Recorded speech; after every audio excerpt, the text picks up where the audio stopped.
Couple things have happened before I went live on YouTube, and I feel the need to explain to the YouTuber who sent me an email, went well above and beyond the call of duty to send me an email with some LIN bus information in it.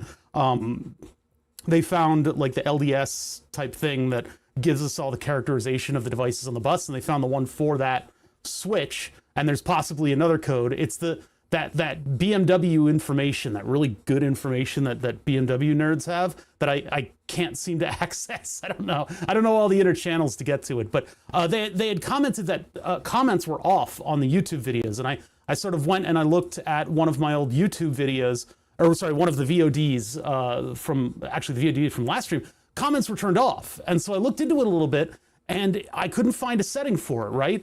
And this comment, it's either chat or comments, not both. But then, right before we went live, when I was setting up the YouTube stuff, right before we went live, I found a setting in the stream settings. There's a setting in, like down here, was that like the last setting, comments and ratings. So I turned it on. So comments and ratings are now on. I did not mean for them to be disabled on live streams. That's been robbing myself of quite a bit of content here. I thought I had to choose between the live chatters or people commenting after the fact, which is not fair, because not everybody can get to your stream on time during their workday, because I stream in the middle of the day for North America. That would have been absolutely ridiculous. Wait, somebody just commented, woo, good luck? Okay, so chat is enabled. That does work. It cancel on that. Let me get the chatters into the stream here. Auto find and activate. Okay. Big Blue Bird Man. Woo, good luck. Hey, thanks. Appreciate it. I hope we actually get this thing to work today, because that email was specific. It was what's called an LDS file. Basically, I don't know who does this. It's part of the LIN standard, I think, that you have a particular format of information that gives you all of the stuff that your devices listen to. And that's really nice of the LIN bus consortium to figure out, because boy howdy, without this information, we were in the dark about what these things do. Problem is, I can't find LDS files anywhere outside of a GitHub project that parses them.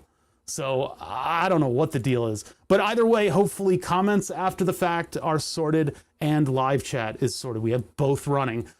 It's so weird that at one point YouTube would make you choose between the two, but it seems like we have live chat working and comments are technically enabled on the stream. I don't know why they were disabled. I apologize for that, YouTube. I did not mean to insmoten you. Spite.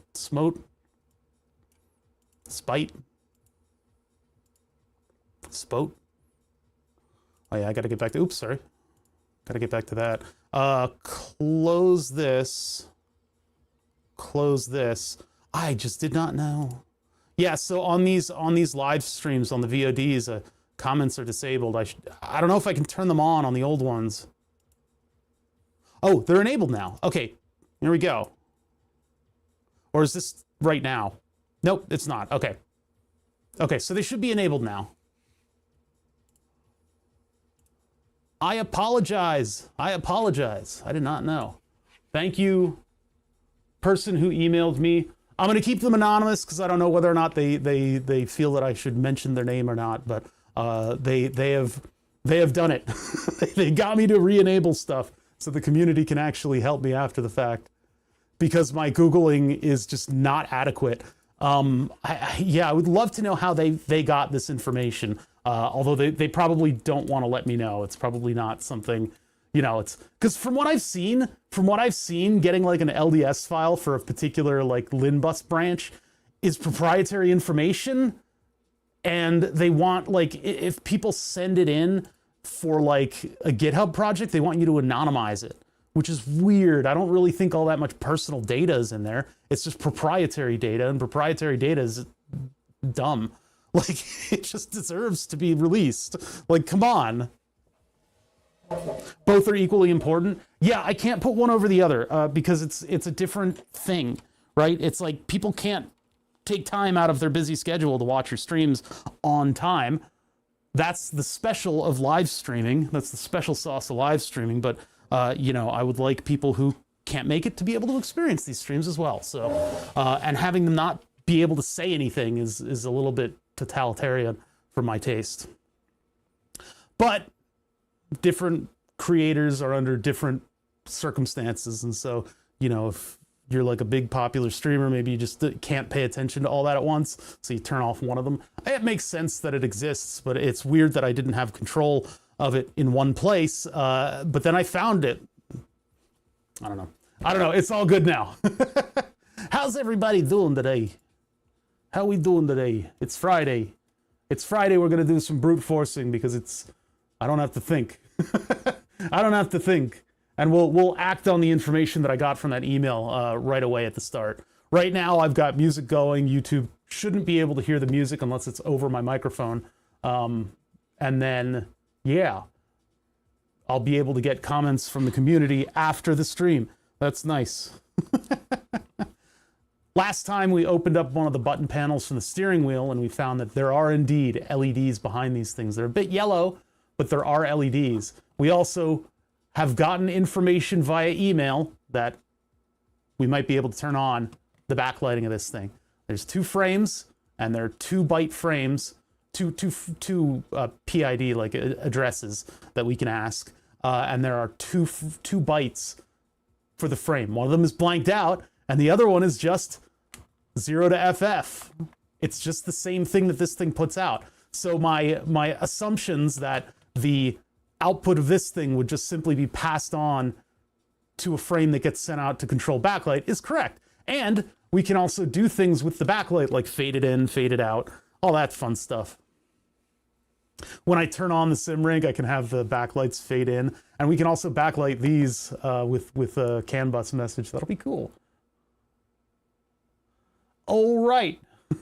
I'm feeling like this is going to be like a 5-minute stream. I'm just going to like do, code it in, and then hit enter, and then it just works for some reason. I don't know why we didn't see it when we were brute forcing the individual addresses. When I was going through and hitting the button in order to put us up to the next address and then doing this, for some reason, I know those are, yeah, well, maybe I'm baiting it because I want this to take all day.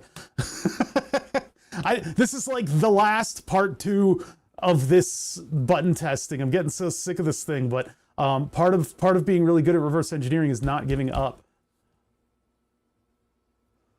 The common 5-minute stream. This will just be a quick stream. I'm just going to boot up War Thunder real quick.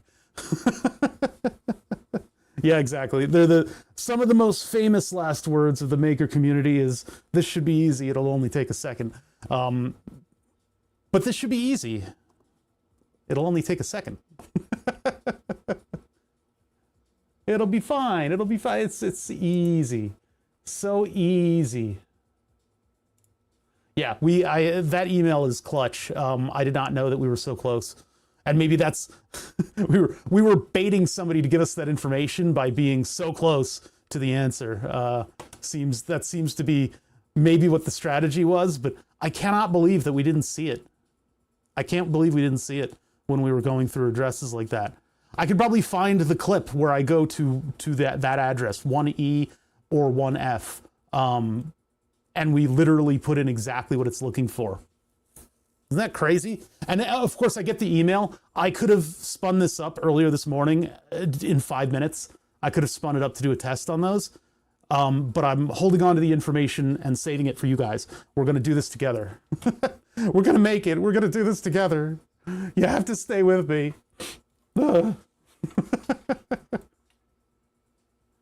This is my sim setup. I made it with all these wires.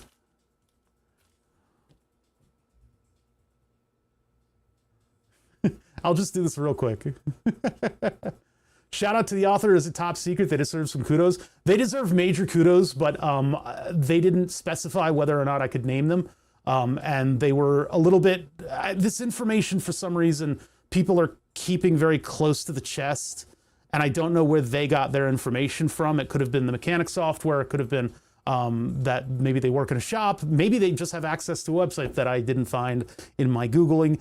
But as a creator, I'm not going to name them, but they should know that this is like the most clutch information that I've gotten ever. I have the email cut out in an image, and it's anonymous, but it is literally, the format is the LDS that is specified in the LIN bus stuff. It's too bad you can't get the LIN bus to like each individual device should have a command you could send to it so that it gives you this information. I think there's something like that in some of the specifications where you send it a frame and then it tells you what it is. And there are frames for that. For the new standard, the newish, it's like 2006 that this came out. The newish standard specifies that you should be able to send it a frame and everybody responds, giving you that they're like telling you that they're on the bus, and then it can reassign addresses. I think that's part of the like diagnostic frames. Fair enough. Sounds like an amazing inside knowledge. I don't know why it's so inside. This is not that proprietary, you know? And I guess, like, why would the auto dealers not want you to be able to use their stuff? I know our application is a little bit weird, but for the most part, the sim usage of old car parts revolves around reverse engineering of these signals, whereas in the signal standards, they specify that you've got to tell us what they are. But they decided to put that behind a paywall, I guess, and so they fight tooth and nail to keep that behind a paywall. This is that whole right to repair thing, I guess, but it's crazy that this kind of diagnostic information exists and is specified, and the LIN Consortium said, hey, you should have it so that people can know what your shit is. And they go, oh, sure, yeah, we're gonna definitely do that so that we comply to the standard, but we'll put it behind a paywall. It's so slimy, it sucks.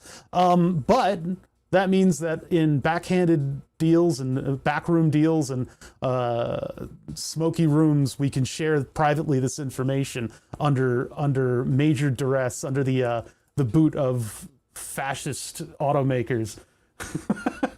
We are making secret plans. We will tunnel into the armory where BMW keeps their codes. Paloozer has a 2,000 watch streak. Jeez. I entered a Sark stream and it said, this is your like 30 stream watch streak. And I'm like, oh no. Oh no. Listen, I touch grass. I get out of the house. I was at a party yesterday. I get out of the house. I'm not pathetic. Oh no. Oh no. Oh no. I don't think it was 30. It was some other number that was embarrassing. Here, wait, let me just do a quick test. Okay, that works. Cool. Just had to make sure. The one comment on YouTube was before the stream started, so I wanted to make sure that comments were rolling through. And supposedly, because I found the setting, we've enabled comments on the VODs after the fact. I don't know why they were disabled. I don't know why. They are enabled now. So those people who want to leave a comment, please leave comments. I would love the engagement. I didn't mean to cut that off. I need everything I can get. I need just anything, just any engagement, please. Welcome to Friday. Welcome to Pathetic Friday. Yesterday was Pathetic Thursday.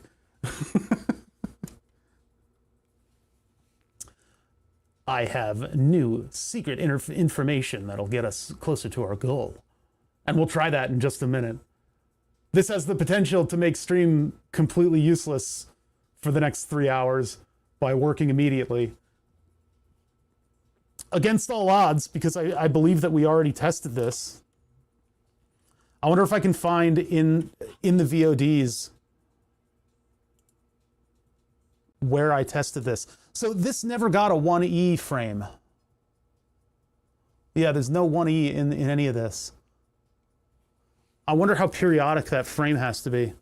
If I can send it once and it'll just set for a while, that would mean that when you adjust it, it'll send 1 or 2 frames out to describe it. No, I'm not going to find I'm not going to find it. I could find it in the VOD, but I think it's better that we just test this stuff again this time. There could have been something messed up when we did the first brute forcer. We've tested against ourselves now, and our checksums are good, and our whatever they are, what are they called? Whatever, the thing that we do to the address in order to make it go through the why can't I remember anything, man? Oh, my memory. I didn't sleep very well last night. I woke up down here at 4 o'clock in the morning and then went up and Willow, of course, ever monitoring her dad, decided to go up at 4 a.m. as well.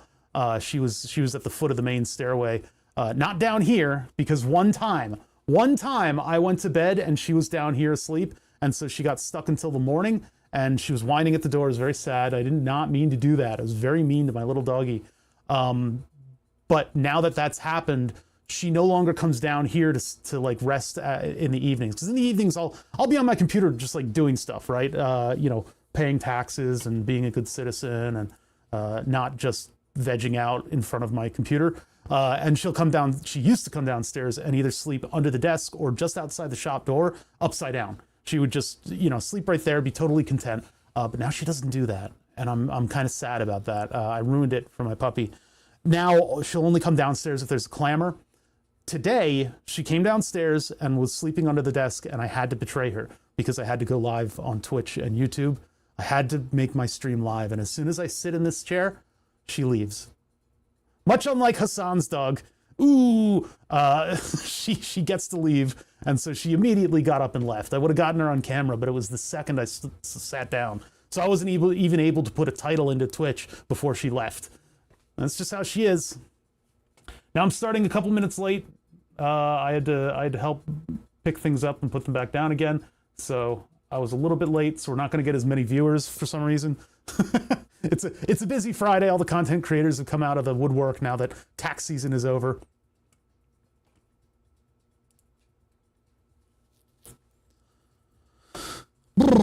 Okay, let's see. I'm going to put all this RAM in a drawer. I don't know what I'm going to do with all this. I think RAM prices are starting to stabilize a little bit, right? So they're not that special anymore. I thought it would be immoral to sell those because a viewer sent in all of those DDR4 RAM sticks. I would put them in my old machine, but I don't think my old machine operates with DDR4. Oh, that's going to drive me crazy. These are a little bit... Oh, no, they're not soldered. Oh, I see. We can start off by soldering all of these in the same way that we did the other one. I'm going to lose all these headers if I don't solder them right now. Let's do that real quick. That'll be a nice little ASMR solder intro. My desk has no space on it, huh? Oh, where are thermals?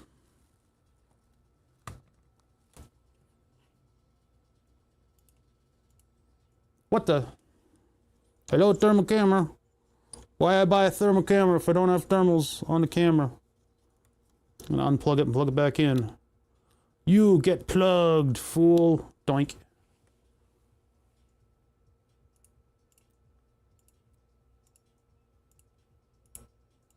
I can't go into the properties? Oh, because it's a... Yeah, hold on.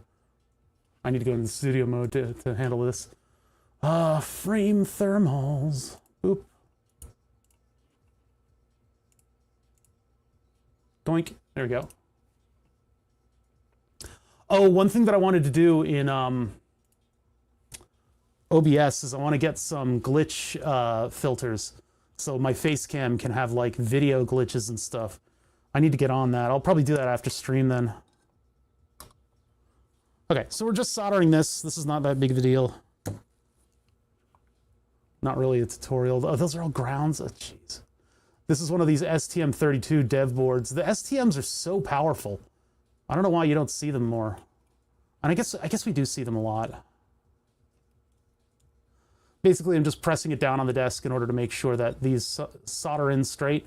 Sometimes you can plug in like a female header to it. That's actually the better way to go, is to plug in the female header to it. And that way it stabilizes all the pins and keeps them straight and happy and able to plug into other stuff. I have a feeling these STM32s are going to get wire wraps around them to use in the sim setup. This is probably going to be the sim setup's brain, assuming that I can't just reprogram the pinout and make the Granite Devices controller, because I'd rather do the Granite Devices controller. Just checked Corsair for price on their RAM. They don't have a price listed. Oh, jeez. But they don't have a make inquiry button. If you don't list your price, I assume that I'm priced out. All right, those are pretty good. So let's get these soldered in. I'm gonna have to poop during stream. I had supermarket sushi for lunch. I'm never gonna financially recover from that decision, but I think it was a good decision. although I'm eating a lot less these days. Hopefully the weight goes down. It has been, but I've been afraid to weigh myself because I haven't been good lately. I went to that party last night. They had shrimps that were the size of my freaking head. It was like eating a mini lobster. Geez, the red highlight on OBS is right where I'm looking. There we go. Yeah, so a bunch of stuff was coming out about things that were going to fix RAM prices. What's up, Kavorka? I made a Slope song. If you want rights to play it on stream, it's catchy. That's okay. I've got some music sources. I need to break out. You know, definitely, if you want to post it to the Discord. I would love to listen to it. For sure. Oh, a slop song. I don't want to listen to AI music. I don't want to listen to AI music.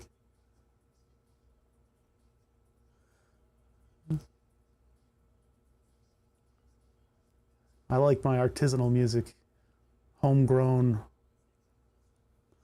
STM32 are everywhere, but not in the maker community because they are a pain in the butt to configure with their software. That's why I got the Arduino core. The Arduino core for the STM32 is really cool.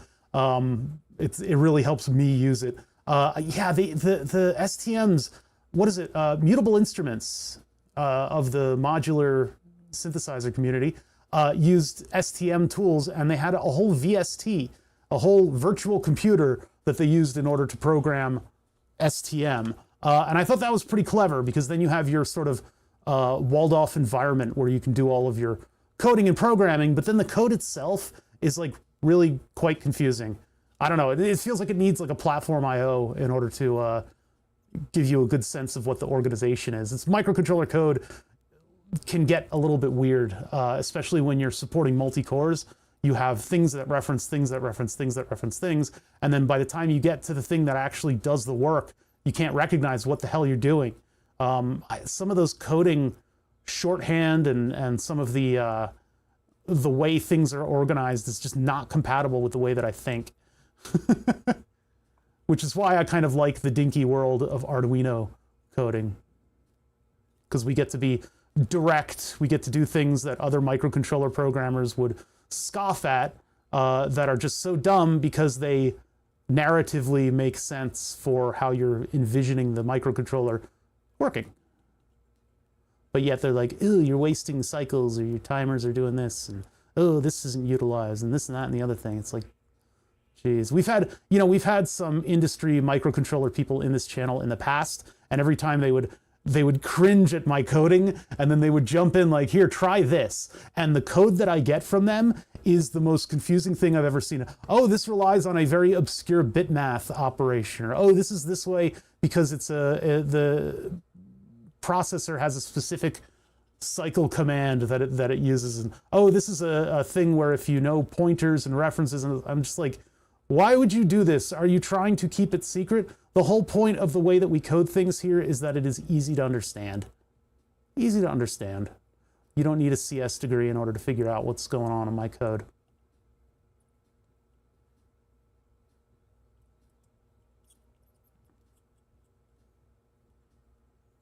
STM32F407 clone board. It's got a nice, yeah, a few CAN FBC options as well as FM. I don't know what those are. Sadly, DAMA and SPI plus FS. God damn it, I don't know any of those words. Those are just features of the microcontroller.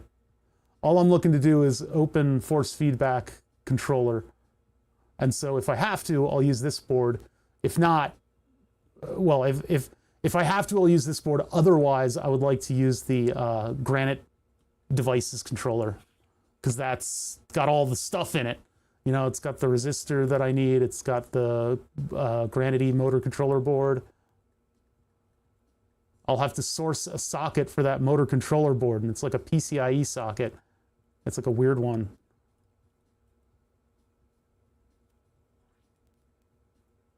This is like orbitally kind of sounding stuff.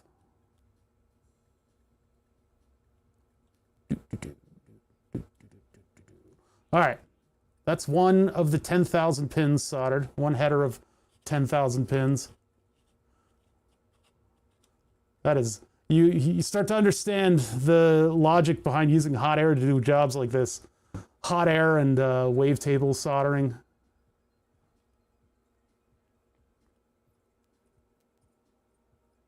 This is also another sticking point. Look at this.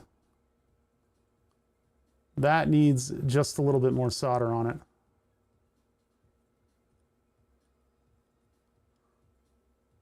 Not strong. This is not strong. This is relying on the tensile strength of the solder instead of using the solder as a... Well, actually, it's going to work against the board and not as a rivet. You want a little bit of solder so it works as a rivet.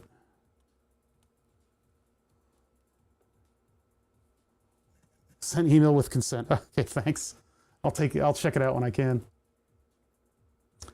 32F4 series are used in the auto industry a lot. You'll note most of my code on the 407s and the FSMC as it allows access to EPROMs like an 8 to 16-bit CPU via DMA. And if you hack the official ST-Cube MX code, you can have a bidirectional IRQ-driven DMA without the MCU involved. Whoa. Oh, so that would, like, CAN bus scheduling and LIN bus scheduling is sort of handled in the background. I don't know why you'd need something that advanced. We're doing LIN bus in the foreground using micro timings, using delays. We're stopping an entire thread until the delays expire. And the microcontroller still has eons to perform the tasks that it needs to perform. I don't know why some industries like broken, man. They don't know how to lighten up.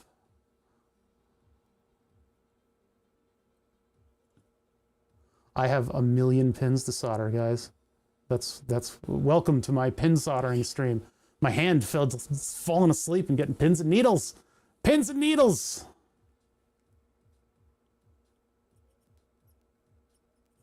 Break beats. We got just a random 8-ball Space Cowboys breakbeat mix, which is nice. It's nice. It's nice to have. It's nice to listen to. The dogs were all at the party too, all the neighborhood dogs. So Willow got to play with all her friends and run around. I don't know if she realizes it, but she's exhausted. This dog, she's asleep right now. She's probably laying on her side at the front door. So maybe we're not going to hear a lot of barking, a lot of distracting barking this stream.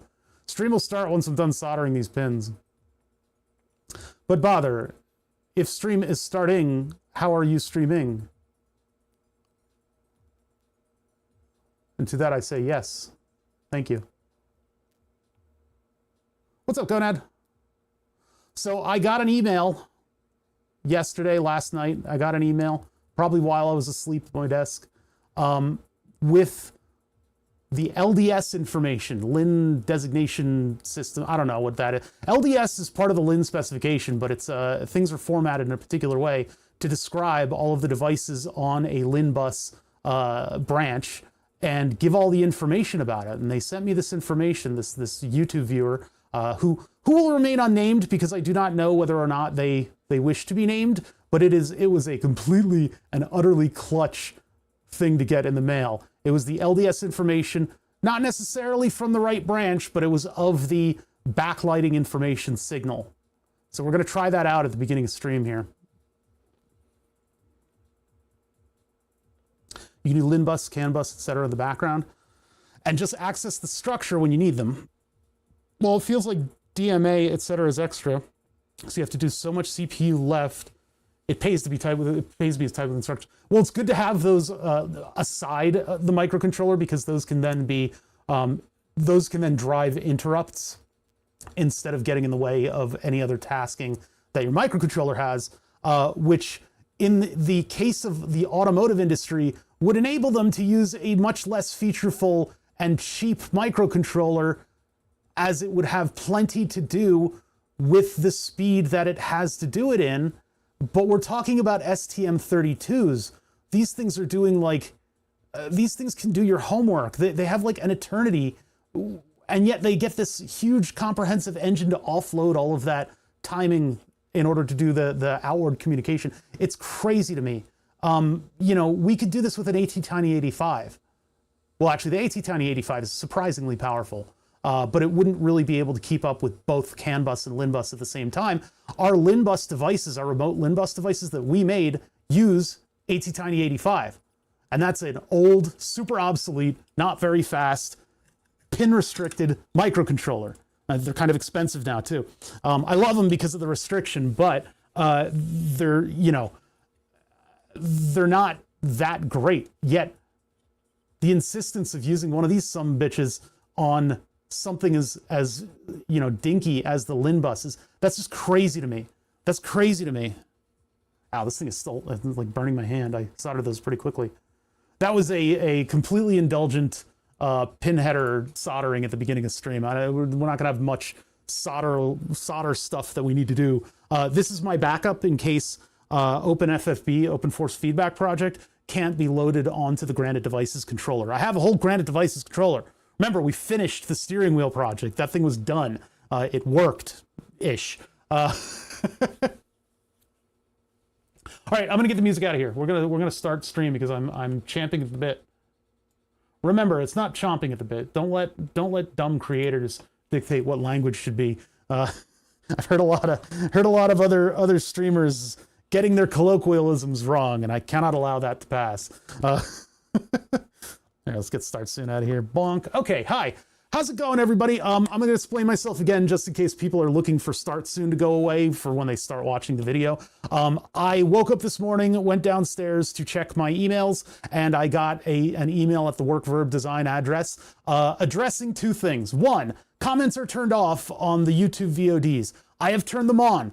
I went through a whole roller coaster of emotions trying to find that setting. I found a Reddit comment that says you can either choose live chat or comments after the fact. And that, like, my mind exploded. Like, what? Why would you do that? It's like choosing between your kids. Which one do you love more? It's you, Jeffrey. But like, which of your kids do you like more? And it's like, I can't choose. But they made you choose one or the other. That was years ago that comment was made. So it turns out that right before I started stream, I found at the very bottom of my stream settings, it asked you whether or not to turn on comments. Comments are now on, and I hope they're on all videos. I don't know if it did that or not. I think it did. I think comments are back on. No wonder I wasn't seeing any YouTube comments on the VOD videos, and that probably limited the amount of engagement that I got from people. So I probably lost some people because of that. So now comments are enabled, chat is enabled, everybody's good. Bam. And I'm sorry about turning off comments. I did not mean to do that. I don't know when that happened. It must have been like a scroll wheel error or something, or maybe they disabled it by default. I don't know. I had ideas and fixes. I wanted to talk. Well, now it works. Sad Willow noises. Willow has left. As soon as I start streaming, she leaves the room. I wish she would hang out here. It would be my absolute pleasure to have a goofy corgi sleeping under my desk during streams. I was going to install like a crappy composite video camera and overextend the wires so that we got kind of a little video glitching going on and have the under the desk dog cam. It would have been maybe one of the infrared spy cams that we have. I would have loved to do that. But as soon as I sit down, she leaves. Good thing it's fixed. Yeah, it turns out I can have both on, and they're now both on, and I apologize. I apologize for that. The other part of the email was very interesting indeed. If you've read the LIN bus specification, you know, still on this LIN bus stuff, hopefully this is the last time. Because if you've read the LIN bus specification, there's something called an LDS file that I don't know where it comes from or where it goes. Where does it come from, Cotton Eye Joe? I don't know where this LDS file comes from, if it's made by one particular piece of software or any particular piece of software, but it is a format what is used to describe the nodes on a LIN bus and whether they're through nodes or whatever, blah, blah, blah. You basically get this file from Thing and it'll tell you all of the stuff about particular LIN bus. And there's many different LIN bus. LDS files manufactured file to describe nodes, but is it generated from different pieces of software that you have, or are they required to have that? Can I somehow output? It would be awesome if I could somehow output it directly from this. Yeah, CAN bus has the DBS files, but the LDS files were the thing that I was going to start looking for in order to have one last chance to to get this device to do what we want it to do without having to hack it. Developers get the file. I see. And so there was an LDS parser on GitHub that basically said, hey, if you want to like tell us about an error and you want us to reproduce the error, we need you to anonymize LDS files and get all the proprietary information out of it. I'll hook you up. If you have one for the particular LIN bus for the Mercedes-Benz steering wheel, I would love to take a look at the, what is it? S-Class from, what is my wheel again? Waiting for Fusion to update so I can do CNC cam stuff. Those updates are getting pretty heady, aren't they? Hold on, I'm looking for the type of wheel that it actually is. It's in the stream project section. Because we're going to try to brute force Mercedes-Benz once we try the files that came from that email. I'm gonna have to look on eBay. Don't have one for Merc? That's okay. So we'll brute force it today. We're gonna brute force this one, but the details from the person that sent me the email, and if they want to identify themselves, if they happen to be around on Twitch or in a comment or something, you know, I'm happy for them to identify themselves. They get like the biggest thumbs up that I can possibly give because that's some awesome information. I always hear elevator, do, do, do, do. I used to know what song that was, but I don't know it anymore. It's a particular song that they always use in elevators and in shows and stuff. More like YouTube videos use it, I guess, more than others. But anyway, so, okay, these are like developer proprietary files that apparently everybody's keeping fucking secret, and I wish they weren't keeping it secret. I shouldn't, sorry about the curse, YouTube. Please don't, like, put me over to some hidden corner of YouTube where nobody will ever see me again and I'll starve to death. One thing to also note, new LIN bus has auto addressing. Yeah, so this is probably 2.0, which is just barely getting into auto addressing. The newer stuff, there's a frame that you can send out. Everybody replies to the frame, and then you can reassign all of the addresses of the things on the bus. It's something that happens like the first time it's ever powered up. And it's probably why this thing's identity is 02. LIN bus can be reassigned addresses, and you know the nodes can tell you that they're there. The thing is, a lot of this stuff is still kind of proprietary, right? Message back your ideal intro tune. I mean, it's right here. The utter perfect intro tune. Where'd it go? Oh, did I close it? I thought I had it open for the bit. That's not it. Hold on. This is easy to find. Deadlines, trailer music. I've been meaning to look up what orchestra did this because I want to figure out other stuff that they've done. Of course, Kavorka's asking about it and they're on YouTube, so they can't hear this.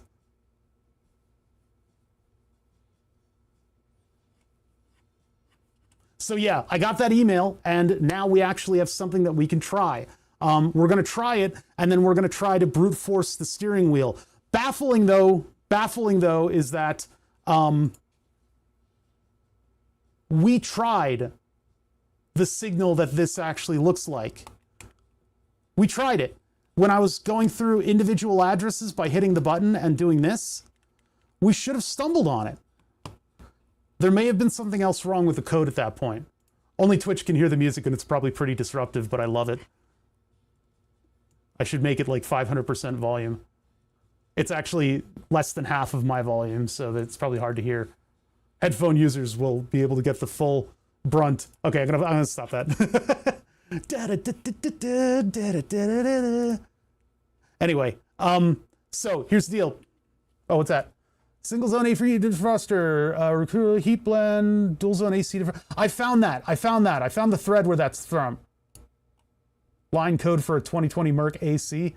Yeah, we're looking for backlighting on button pads. And so it might be, the thing is, like, even with BMW, there are multiple, even in 2014 when this thing was made, there are multiple LIN buses in the car, because if you get like 5 devices on your LIN bus, everything starts slowing down a lot.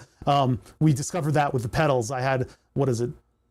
3 or 4 LIN bus, I think 3 LIN bus devices constantly sending frames as fast as we could was a little bit slow. It was kind of like you hit a button, turn the page, wash your hands, and you hit the button, and then the button hits. It was like beep. It was like a little delay.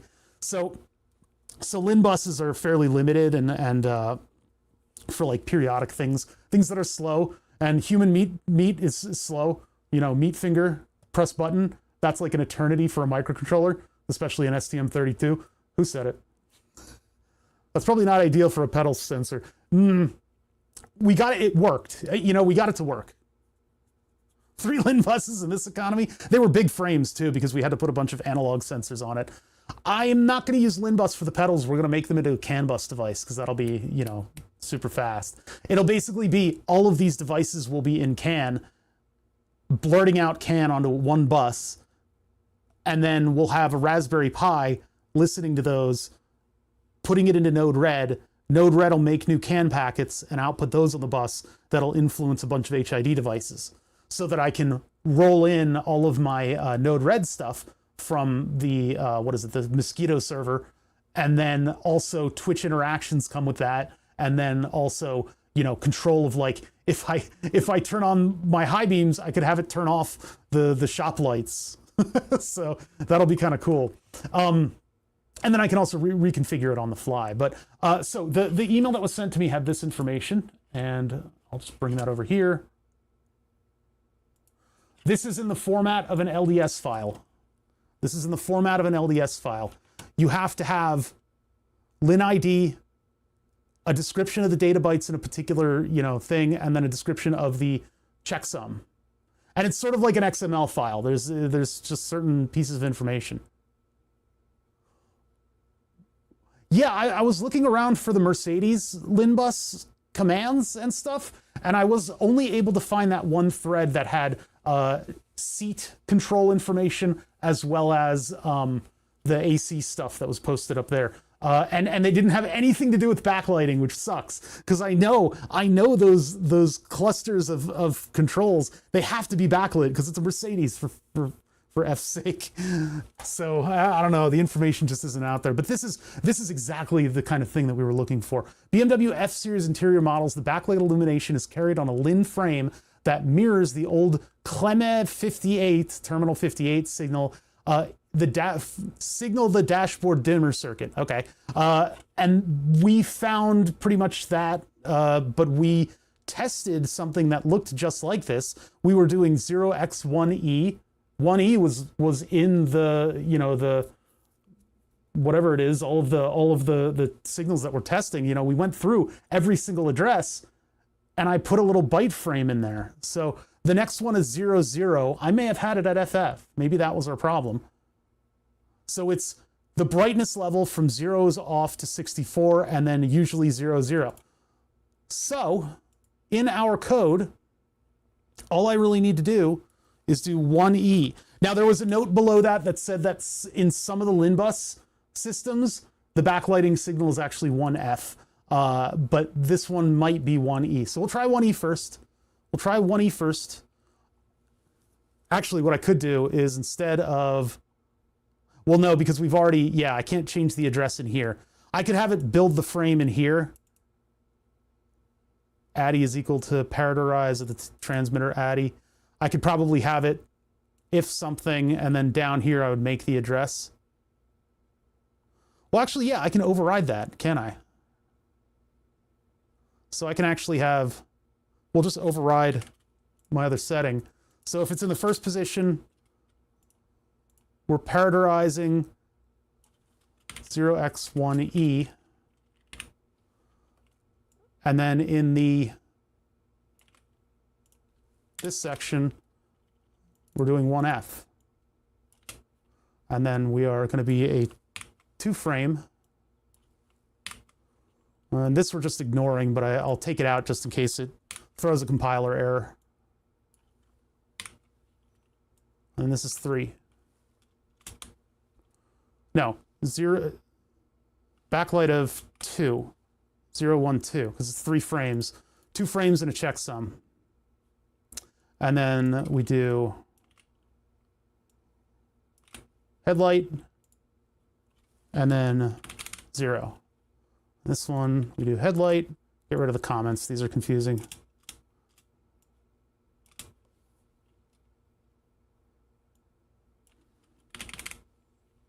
Okay, so those are our 2 tests. The other 2 positions of the switch just won't do anything. We just won't use them. Back up here. Bring this down to 3.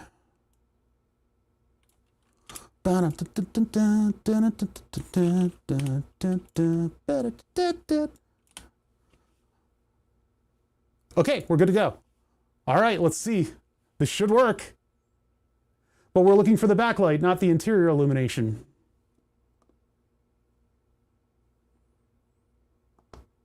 Bitch, he was dumb. That's what it is. It's the same thing. We're not looking for like the gauge cluster backlight. We're looking for interior illumination. You got it the opposite way. Because like we're not, the gauge cluster has a backlight. I think that probably is also the interior illumination command, unless I'm wrong. And I could very easily be wrong.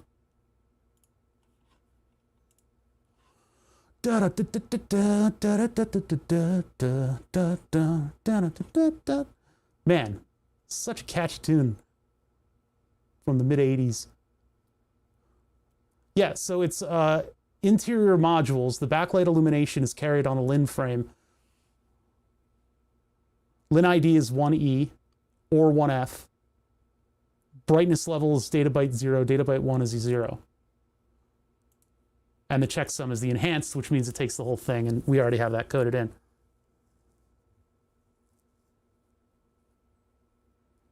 If you don't include the number in the array with, it'll set it to the number of columns.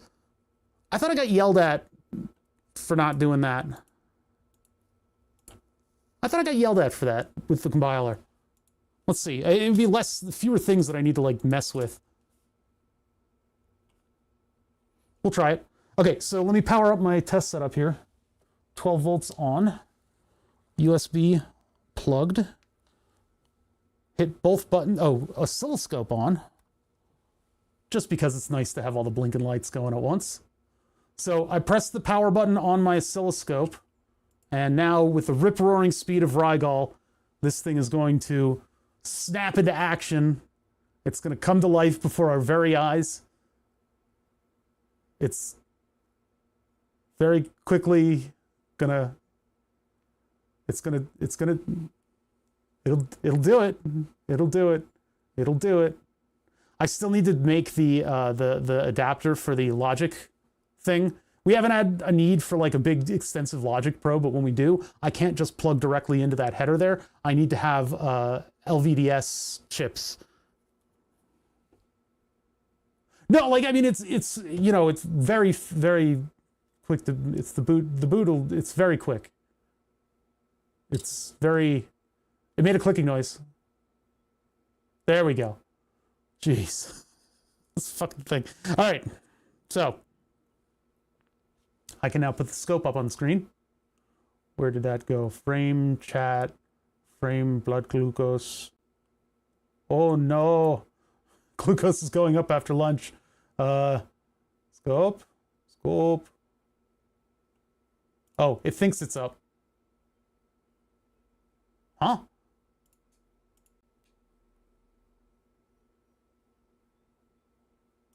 Turn it off. Switch scenes. Switch scenes back. Turn it on. Ugh, stupid thing. Properties. I can't even go to properties. Oh, is it on? No, it shouldn't be. Oh, it is. Okay, hold on one sec. Gotta go to... I have to refresh it with studio mode. Oh, I hit the button to hide it. That's what it was. When I hit the button to hide it, it hides it in another thing. Yeah, okay, anyway, there's the scope. So now we can actually see the LIN bus frames. So let's get this into programming mode. Doot. Okay. And then I hit compile. And hopefully this doesn't yell at me. Ba-da-da-da-da. Do-do-do-do-do-do. This is going to take a minute. It's an RP2040. It's got a lot of stuff to put together to get into the microcontroller. We've got an entire RP2040, which is a $1 chip, and we are severely underutilizing it by doing bit banging. Blah! I have made a cardinal programming sin in forgetting my semicolons. So basically what we're doing is we're overriding the address here, and then it'll make the stuff for the backlight packet and throw it into those frames, and then it'll make a checksum using all of that data. Oh, that's going to make the wrong checksum. No, it'll make the right checksum because ADDIE is changed by the time we get down here. Yeah, it's not, this is overriding it, but then it exists in the code all the way down here. So yeah, this will make the right checksum. All right, cool. Upload.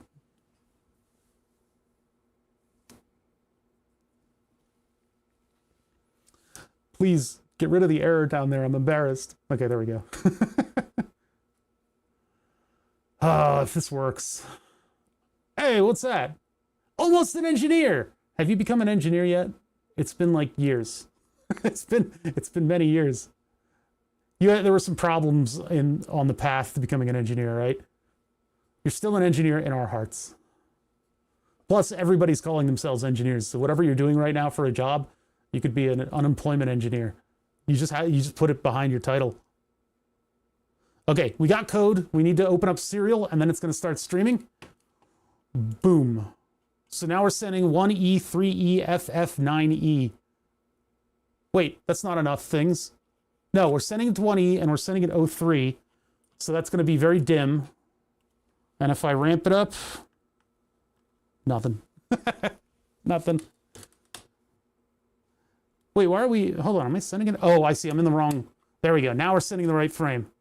So 1E FD00 produces no backlight. So how about next to it? Doink. That's the 1F. Son of a bitch. Dun dun dun dun. Dun dun dun dun dun dun dun. Nope, it was the wrong thing. So we'll double and redouble check all of our data here. We are sending out 1E, and we're sending it 0 to FD. This thing doesn't get up to FF. And according to the email,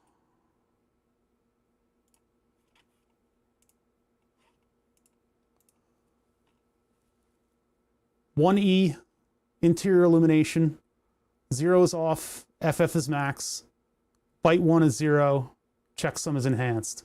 Let's do the other order, just in case I got them in the wrong frame. You got this. No, I don't. No, I don't. And if I want to send it 1F, I can flip this. Oh, that didn't change. Did I not? Hold on.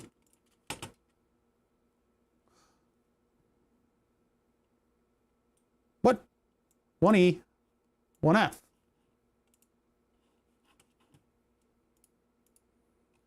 Bum, bum, bum, bum.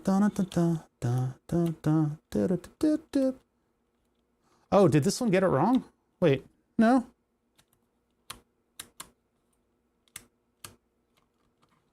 FCFD, FCFE, 7CFF.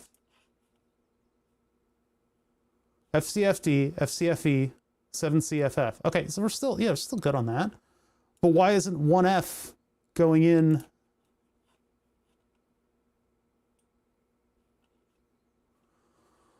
Why does the checksums change but not the printed bytes? If it's resetting ADDIE, maybe it's just like rewriting ADDIE or something? That's very weird. What's going on? What's going on with my program? This is where I make my own problems. Yeah, the checksum's changing and the byte field isn't changing. It seems like it is changing, but it's not displaying properly, which is a little odd to me. 1E and 1F. Why wouldn't it? What the fuck? Wait, what's going on? What the heck? What happens when we do the serial print? Because, okay, backlight of 2, backlight of 0 and 1, and then ADDIE, which is a local variable, So that's not leaving this place. Oh. No, wait a minute.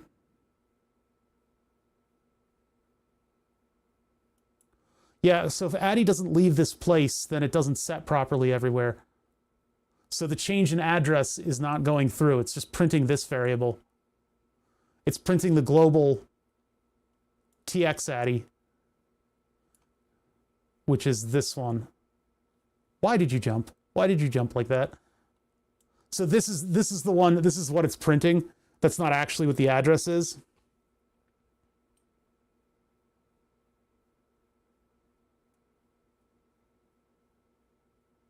What am I storing that as?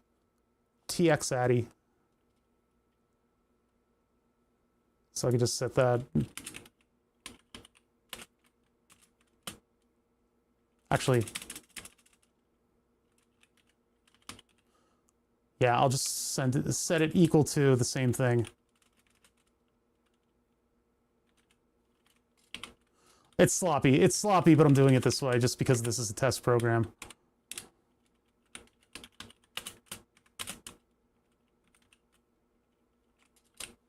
There. Doot. Oh, did I have serial closed? I did not. Rest in peace, USB stack. I remember you well. I have just frozen my USB. Hopefully the webcam continues to work. Sometimes this can forgive me. Sometimes. Sometimes it forgives me. Please. Be nice. Oh. We lack forgiveness. Okay, let me just go here and do frame. Frame. Face. I need to make a thing that helps me get over this by hitting a button. Okay, there we go. I'm back. And now I need to restart Stream Deck. This is happening enough that I feel like I need a button on Stream Deck that'll do this automatically. Because now I need to quit Stream Deck and start it over again.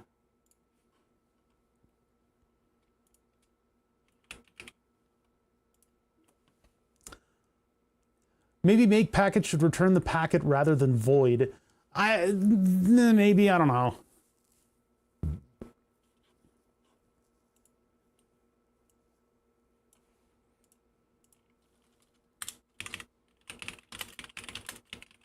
I'll make note of that. Okay, so there's that, and now I do setup, and I do the face procedure. Supposedly? Hold on. That didn't look right. Why does it only take the second time I run it? That's so weird. Hey, what's up, Celia? Got to see the 3D printer lab at the university working today. Big robotic arm. That's cool. Gave it a print volume of 3 by 3 by 11 meters. And the smallest nozzle they had was 1 centimeter. That's cool. It's just a robot arm just doing robot arm stuff. Yeah, one day maybe I'll have a robot arm of my own. But I know that I'm close to the grave if that happens because I'll screw up and it'll like push me against the wall until I die. It will definitely kill me.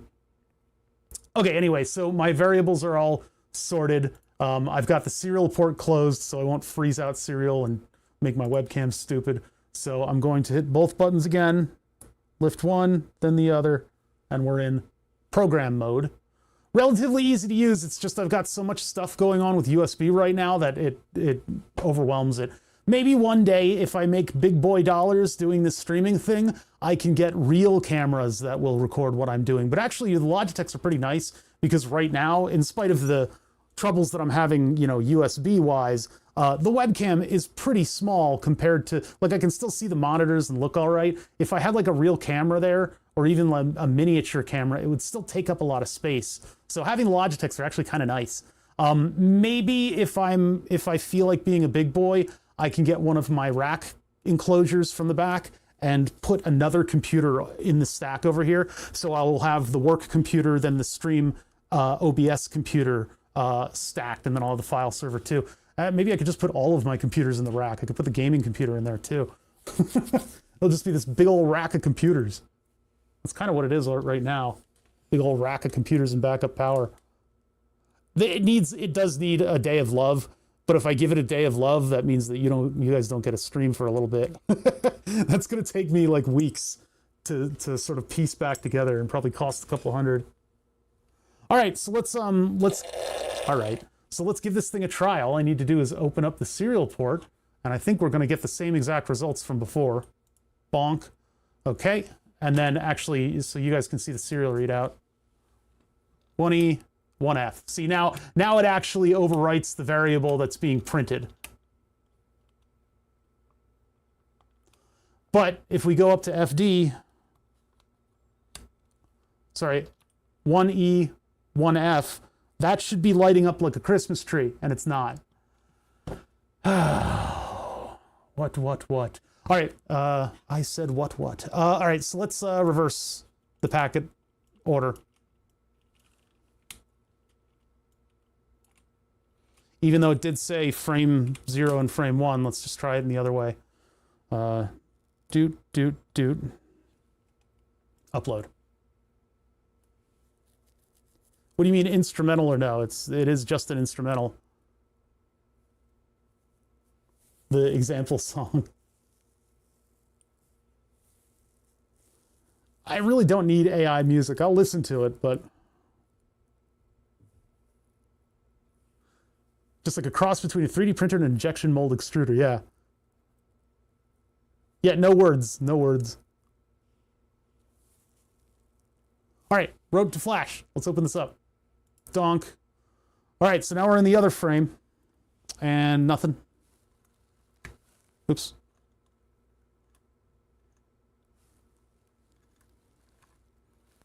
Ain't nothing. Yeah, so I don't know what this thing is looking for. There's no backlight for any of the organizations of the packets. Actually, what we can do is this here. I can enable these and have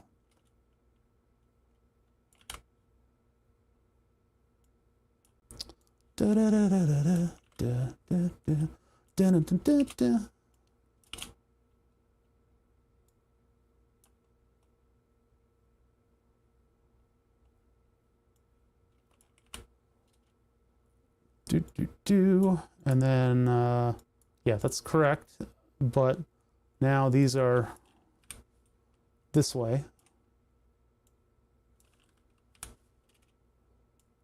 Well, that's frustrating, and I'm sorry to that user that sent in that wonderful information. It's still just as important to us as it was before. It's amazing to be able to get that type of thing, but it didn't work. Just to drive it home, I'm going to do all 4 of the possible implementations of this. And I know my checksum's good because we checked our checksum against the checksum that this thing is producing. I used the packets that we got back from this to calculate a checksum as our theoretical checksum, and it came out as the same number. So I know I'm creating good information. And it's the enhanced checksum. So the way we're calculating it is by using the address, the frame address included in the checksum. And we got the same numbers. Okay, so that's in there. Bring this up. What? What? You mean not found? What do you mean not found? How do we fix that before? I'm going to unplug it and plug it in. Doink. Wait a minute. And then doink. There we go. So 1E with the first byte from 0 to FD. FD should have it pretty bright. Go to half of that. Nothing.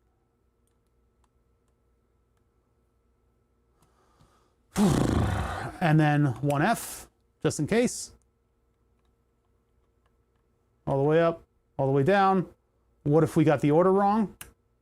1E in the other slot. Nothing. 1F in the other slot. All the way up, nothing.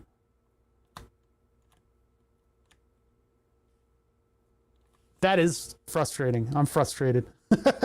I thought that one little nugget of information, this person is sort of putting themselves out there to try to help us out, sent this very official looking information that I'm sure works for some car, but not this one, unfortunately. And this is definitely wait a minute. Oh no, that's just the light catching it weird. That looked like it might have been partially illuminated, but no, it's not. It's nothing.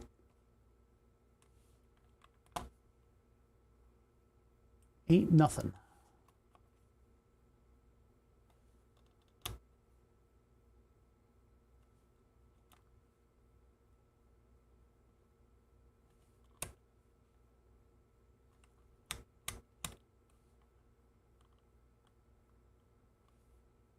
Are the LEDs for the backlight working? Yeah. Yeah, I mean, we can do that. I guess we got time now that this thing has failed. Here, let me close this down, hit reset, so that stops. Actually, well, I'll just power it down.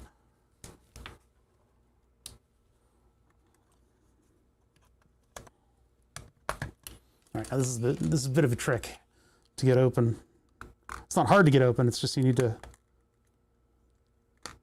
fiddle with it. I don't want to break any of the tabs. These infernal tabs. Manufacturers saved billions of dollars on screws, frustrating people like me. Oh, Will's barking. I guess she's woken up.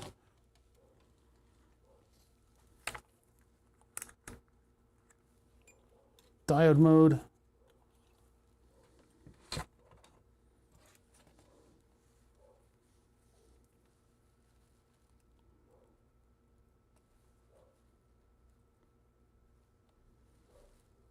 Hello?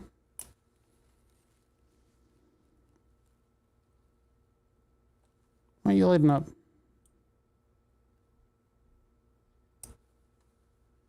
These definitely work. This was pulled from a working car. There it is.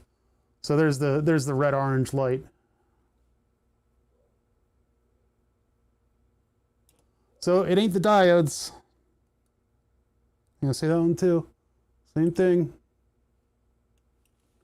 I'm still waiting for automotive manufacturers to put WS2812s and everything, and then have RGB on demand.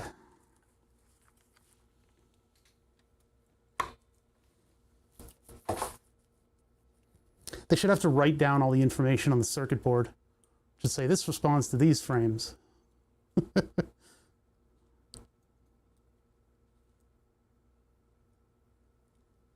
It's funny that manufacturers get that file that gives all the information. Like, I guess it's OE stuff. And they're going to outside manufacturing to make things like this. This is a nice, very clean circuit board. It's really nicely done.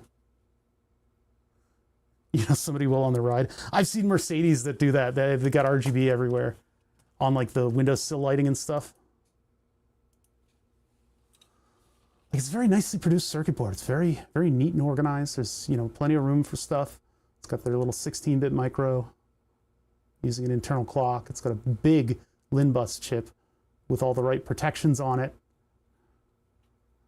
And just, yeah, doing the business of control stuff. I guess the Euro version probably has 2 of these sliders in there. That's why this one's here and that one's over there. But that also has a backlight. It's got a little backlight channel right there. Smith Clay, what you doing? Smith Clay with a Prime for 50 months. I know, that's almost 2,000 subs. It's crazy. Yeah, so, okay, well, shit. Well, shit. We don't have an answer here. Wait, which way did this plug in? This goes in that way.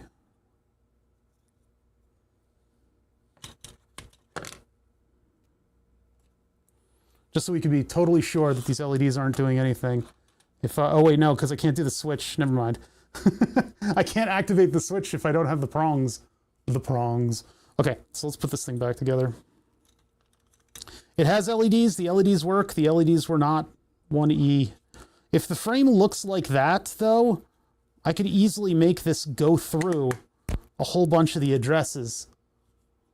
for like a second each. But we did that. We literally did that with me hitting this button. The remnants of that code are still in there. So that was unfortunately a bust. Man, what could it possibly be?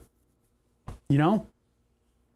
I am completely out of information at this point. I don't have anything that I can potentially try. I mean, I could do another brute forcer and we could let that run through all the addresses again. Maybe this time it delays for 1 second before it sends it again. It should be able to be hammered with the addresses like we are here. And it should recognize everything and get the proper checksum because, again, we've been through the checking of our checksum methodologies and our parity byte methodologies, and those work. Yeah, that's one thing that I could do is have a wire coming out of this thing so that when it goes high, the brute forcer stops. But there's so few addresses, there's so few frame addresses in LIN bus that we are able to go through them all. If I put my code back to the way it was, it'll only take us about 10 minutes to go through all of them. So if I do get all this stuff out of here,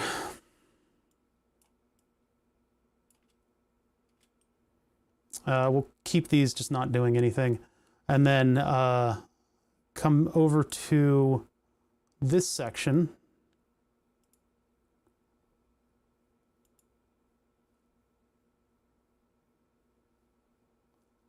Call address for I is equal to the bit start. If I is equal to 1 as it's getting the bits, so we're in the 1th header, txaddy plus plus, 0, 0 finishes, headlight of I is equal to bit get. Let's see. What are we doing if head change is equal to 1? I don't think I needed to do that. I don't think I needed this. 2D, do that. Let's see where else it is in the code.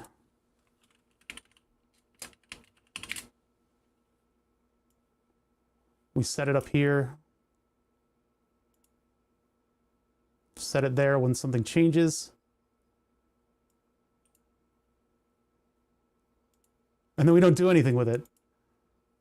I don't need this Boolean. All right, I'm gonna get rid of this.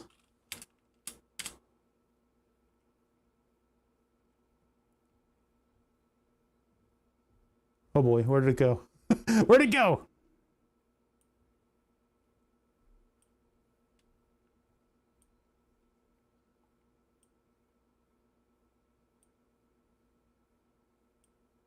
Headlight of I does not equal bit read of I.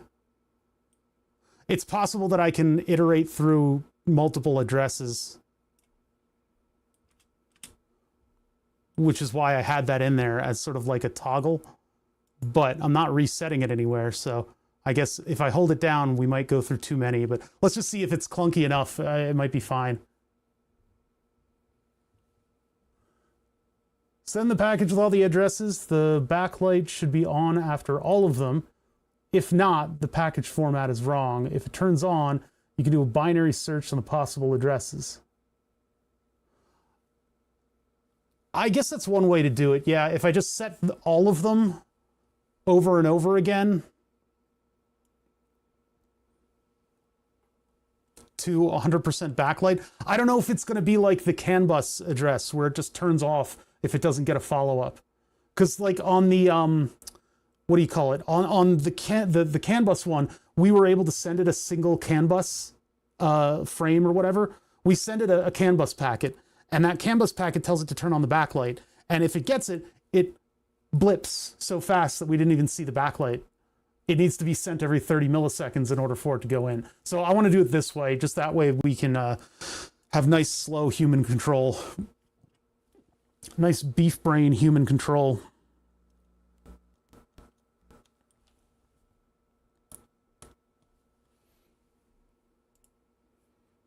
Let's see if that yells at me. It might not like what I've done.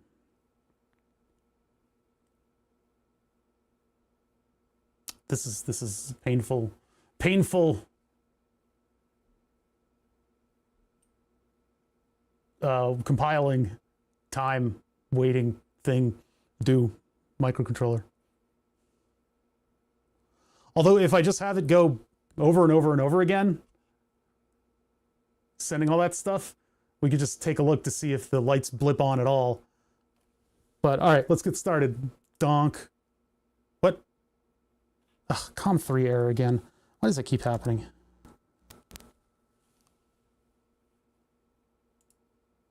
Still.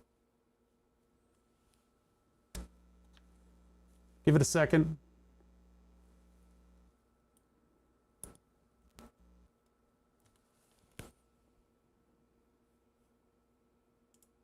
There we go. Okay. Whoa, what's going on here? What the? Oh, 12 volts isn't on. There we go. Oh wait, why are we back at not 1E? What the?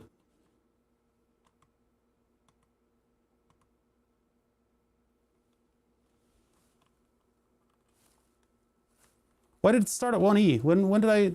Oh, you know what? I didn't set. Yeah, I didn't set it to start there.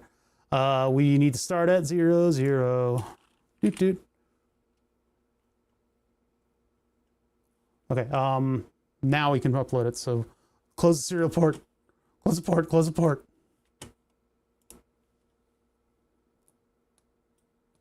Okay. Upload.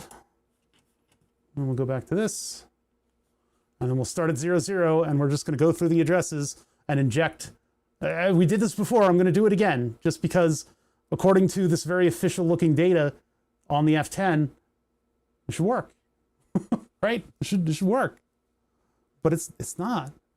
Do you think that they wouldn't do that? Reset the address of the backlight command. But if the command is structured in the way that it's structured in the email that I got, maybe we can brute force this, but I feel like we're doing this test all over again. This isn't unique. Okay, so code is in. Hit the serial monitor.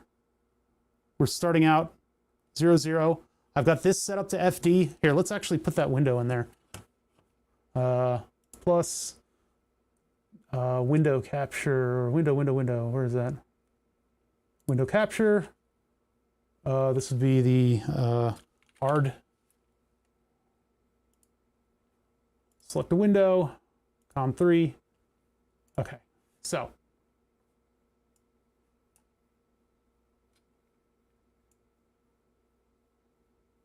And then.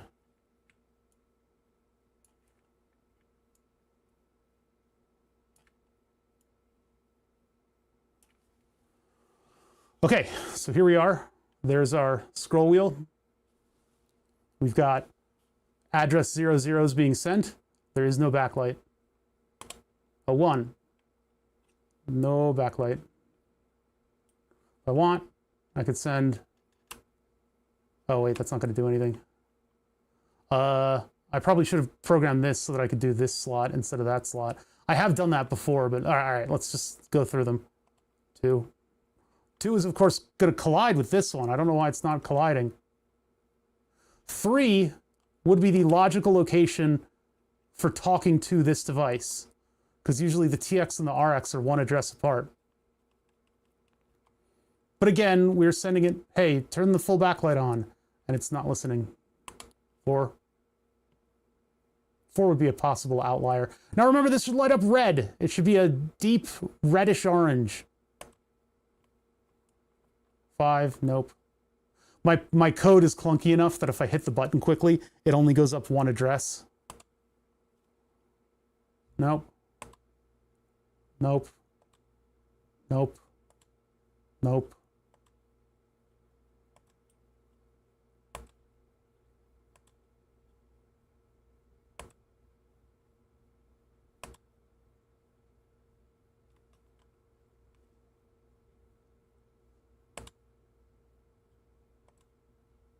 Maybe you need 03, 1E, 1F. We tried that. We tried something like that. I already tried that. I made it so that one was the opposite of the other. this is 255 minus whatever was in this one, and this one was just this one, and I went back and forth with the knob and nothing changed.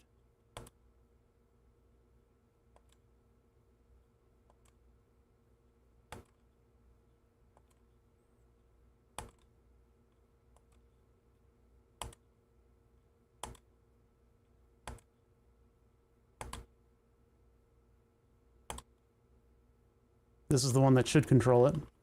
We should have seen the backlight come on.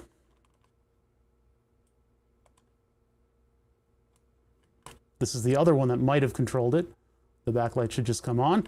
I don't know what I'm getting wrong here. I think we're sending everything that it expects.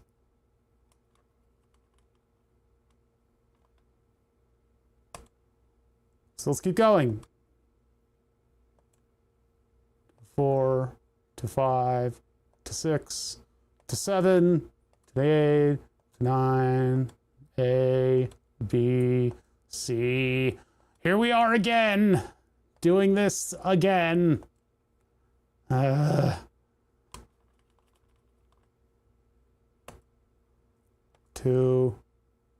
Oh, I think we skipped 3. Oh, whatever. 4, 5, 6, 7, 8.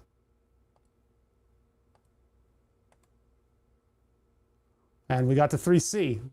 And there are no more frames because the next couple things are analysis. They're for like scanning the bus and stuff for errors. They are standardized, and so 3C and 3D are. It's possible that we could send it to 3C and get a reply with some information on it. There is sort of a standardization of those frames and what they should have, but yeah.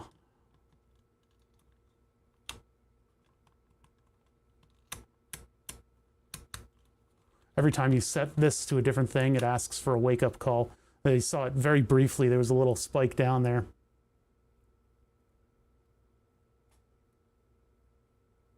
So I don't know. I don't know what's going on then.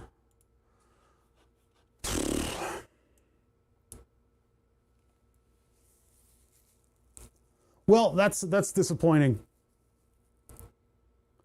I'm gonna have to do like some thinking about this, a little bit of soul searching, because O2 is responding to us with the data. We sent it, you know, the signals that we were asked to. I can't help but think that maybe there's something still wrong with my sending scheme. But I'm sending 1E, and I am sending 65 or sorry, 63 or 62 FD. It's very close to FF. Usually 0 with an enhanced checksum. Depending on which LIN network the module's on, it could also be 1F. And we sent that. We've got 1E and we've got 1F. And actually, if we weren't stuck in the while loop right now, hold on, bring that back. Bring that back. Let me hit the reset button on this. Doink.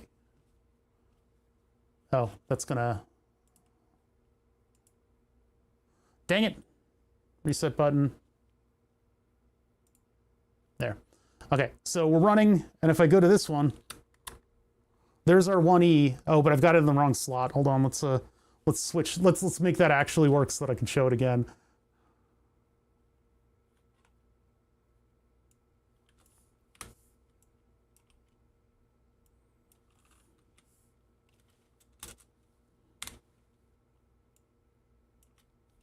And then check to see if serial's open. It is not.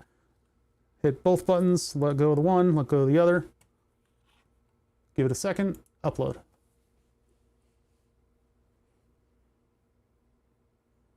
Yeah, I don't know. I don't know. It ain't what it ain't. Why is there a big Xbox just hanging out over here? What's that? Oh, that's the Discord close thing.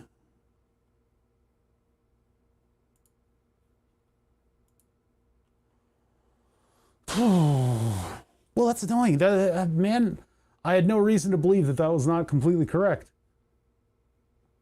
If there is another frame that's associated with whether or not the headlights are on, that's another one that would activate because it might be interior lighting is this, headlight status is this, and it might be looking for both. I don't know if there is a headlight status frame. Then again, well, no, this is, wow. That was the purple light. Last Miles rating with a party of 84. Hey, Last Miles, how's it going? You got a good crowd going on in there. What's up, everybody? We're hacking car parts using an Arduino. This is what's called the LIN bus, which if you've got a car, you typically have something called a CAN bus, and the CAN bus is bringing all of these really important signals all over the place. So they're like bringing in the geeks. We may need the geeks today. The CAN bus is bringing all of these highly important signals around, like, you know, where are my wheels? What is the acceleration here? What is this actuator doing? What's that doing? And so that's like a big important signal. And so it requires 4 wires. It's a twisted pair, and then a power and a ground. LIN bus is a 1-wire style protocol. So you have 1 less wire. Oh my God, we're going to save millions of dollars. All of the devices in cars, all of your little clusters of switches and buttons and stuff are all human meat speed, and human meat speed is very slow. So you don't need a balls to the wall CAN bus to bring all of these highly unimportant signals all over your vehicle. If I want to roll down a window, I'm going to be holding that button down for milliseconds, which is like an eternity to your average microcontroller. All this, by the way, is to, of course, have real car parts.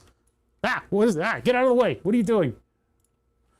Real car parts in a simulator setup. This is a real car chair, a real car steering column. I have a real car wheel, and I have a real car headlight switch. Yeah, all this work for this headlight switch, right? I process at 66 megahertz. I have all the RAM. I'm gonna be rich. Anyway, so your car has all these signals running around on it. And in order to get good diagnostics, it makes sense to have all of your little button clusters be digital devices. That way you've got these dinky little lightweight wires, and this thing is smart enough to do your homework. You can ask it how it feels today, and it'll tell you whether or not it's broken. I've got all of this stuff functioning. We are able to ask this thing what the status of the buttons are and get back the status of the buttons. That is baked into the system. Pretty cool. The problem is, and this is a personal problem, both of these devices, being that they are luxury car parts, they both have illumination on all of the buttons. These buttons should be able to illuminate. And so we've been trying to uncover the secret of illumination on these things. These use the LIN bus, which is a known protocol. We have followed the LIN bus protocol to the T. Using the Arduino, we're not using any special features of the microcontroller. We are literally just bit banging timings. And I came up with this software many, many years ago, and we've sort of retooled it. We've retooled it in order to become a test program right now. So I've got these routines that are in my other sim setup that I've pulled into here, and we've gotten them working pretty nicely. So that based on the read of the button status, we can send out particular packets. Now, I just wanted to upload the latest and greatest. So making sure that my serial port's closed, and I press both of these buttons. I let go of one, then I let go of the other. Now we're in boot mode.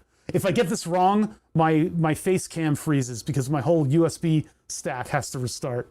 Yeah, let's just upload this real quick so that I can get the Last Miles folks up to date with what we're doing. The wheel's from a Mercedes-Benz AMG, I think, I'm not sure. And then this button cluster is from a BMW F10. I have a bunch of F10 parts because my brother bought one from a coworker, and he had to do all of these maintenance things to it. So I've got the shifter over there. That's CAN bus. We've got this that I bought myself. And then we have the entire seat from a sport model that my brother gave me. So he was the one that sort of dropped all this responsibility. Now I have a lot of simulator stuff. You guys can see the bin full of sim parts floweth over. I got the gated shifter. I have a really nice throttle. I have a parking brake that I can put into it. There's a bunch of other crap that's kind of crammed under there. I am making them all into CAN bus accessories instead of being things like USB. Serious diagnostics with real hardware. Now, we haven't gotten into the diagnostic frames. We are just trying to hack this thing. And so what I've done is I've written a program that allows us to use the test to take the test. So hold on, let me open up the serial monitor, and that thing's going to start rolling with codes. That's what it looks like on the scope. Basically, we ask it, we give it timing, and then we ask it for its information, and then it immediately replies with a bunch of information. Well, I mean, the best way, why is this on the wrong window? Properties.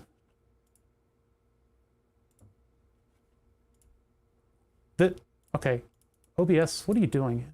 OBS has it on the wrong. Okay. Now go to COM3. There we go. Okay, so this is the readout from the COM port from the Arduino. I made a routine that makes it print the leading zeros because otherwise Arduino truncates those zeros, it gets rid of them. And so your packets can be like really weirdly shaped. So this is what we are getting back from the button cluster, right? Why is that moving? Weird. If I hit this button, this is going to increase by 1 address, and you'll see the button changes somewhere in these packets. So, boop. See that right there? It just changed that. And if I change this, these two right here will change their 1s and 0s. So there's FE, 7F, FF. So we had brute force this every way to Tuesday, right? We brute forced this all over the place. We tried all kinds of things, right? And after doing that, I got an email. And the email detailed, where is that? Things that we might do. And also the fact that I had not enabled comments for my YouTube uploads. I did not know when those disabled. I don't know, and I apologize. I turned them back on. They're on. For BMW F-Series interior modules, the backlight illumination is carried on a LIN frame that mirrors the old terminal 58 signal to dashboard dimmer circuit. The LIN ID, 0x1E, 30 in decimal, 1E. Interior illumination. Interior crocodile alligator, I drive a Chevrolet movie theater. Data byte 0, brightness level, 0's off, FF is max. By the way, all this information is laid out in the LIN bus protocol. You're supposed to be able to have an LDF file that tells you what the different branches of the LIN bus are. Because there can be many LIN buses in a car, and there typically are many different LIN buses. So we have a brightness, we have a usually 0, we have an enhanced checksum. The enhanced checksum means that you use the address information in your checksum calculation, and we have checked our checksum against the checksums that we get back from the backlight module. So, or sorry, the controls. This thing is sending out this big packet with this checksum, 8.7, quality rolls, with 8.7 at the very end. And we have checked against this our own calculation, and we do get the same number. So we're making our packet, checking it once, putting in a checksum that should be recognized by the device. And here we are sending 1E, and I can control the brightness level. It's not turning it on. We check the LEDs. The LEDs work. They're very bright. They're very orange, red. So the question is, well, what if you set it to 1F? Well, there's 1F. Nothing. No backlight. So I do not know what to do now, because we have brute forced all the addresses. I just did, live in front of everybody on camera. Yeah, so this is pretty crazy stuff, Last Miles, and I'm doing all this work just to get backlighting working. I'm really putting myself out there for these back shots. I mean lights, backlights. The interior lighting frame should be turning it on. So I do not know what possibly could be done. I feel like plugging in the steering wheel and running this test again, though. If I plug in the steering wheel and we run the same test, and if Mercedes happens to use the same format for the bytes, we might be able to turn on backlighting on the steering wheel. It'll be a failed project if there are no backlights. Seriously, if I'm not able to sit at this computer in a dark room and be able to turn on all the backlights and all these little controls, like, you know, the pads and stuff will light up ever so slightly, I will have failed. I will have failed. So let's hook this thing up. The blue wire is LIN bus, so that one's going to be here.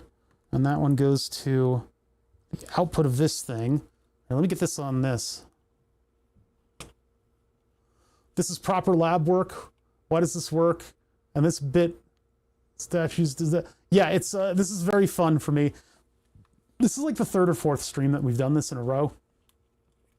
To no avail. I've had no results.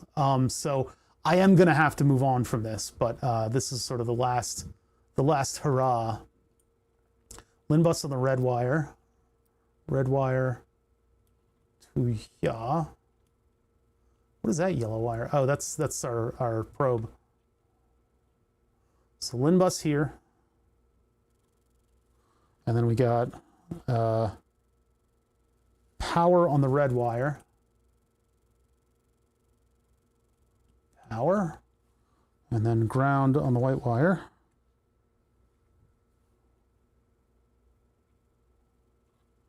All right, so now the wheel is involved. I believe the wheel responded to 1C. So let's get, how do I get back to 0, 0? I think I have to hit reset. That's not gonna, the COM port's not really gonna like that at all. I don't have a way to reset this thing back to 0, 0 without causing havoc. I'm gonna close the COM port, hit reset, open the COM port again. Okay, that's working, and we're at 0, 0. Amazon arriving today in Horsham, PA. I know a thing or two about Horsham. I haven't been there, but family member works there. Okay, so if I hit the button, we progress to address 1. In address 0, I see no backlights on the wheel. These will be a little bit yellow. They'll come in a little bit yellow. 01.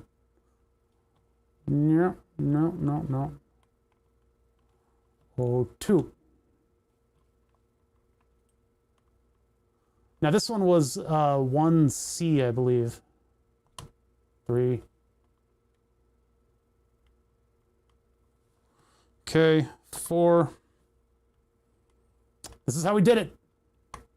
We just sat here and just rifled through all the numbers and looked to see if we saw any lights. And we did not see any lights. 6. Actually, we should probably put something in here to check to see that we're plugged in properly with the wheel. Double check my plugs. No, I got it right. Blue to blue. Yeah, blue to blue. Yeah, yeah, everything's on there, right? I'm confident.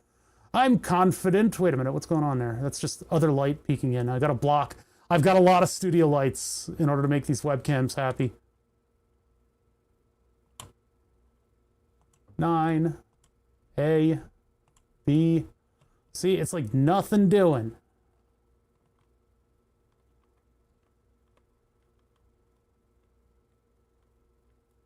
It almost looked like it lit up. No, it's not lit up. It should go pretty much fully bright when it gets the right address.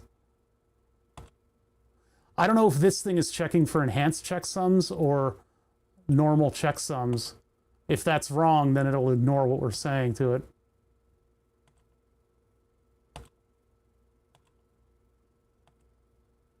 Five, 6, 7, 9, A, B, C, D, E. This one should be turning on the BMW backlight, but it's not.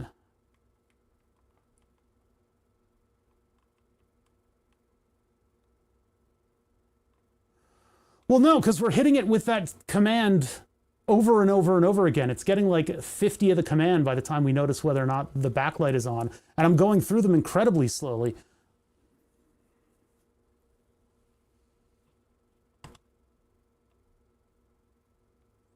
One F, that should illuminate potentially this one, and it's not.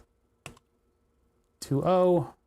See, there's so few addresses in the LIN bus, you can do things like this, brute forcing it. It should be pretty apparent that the backlight's turned on.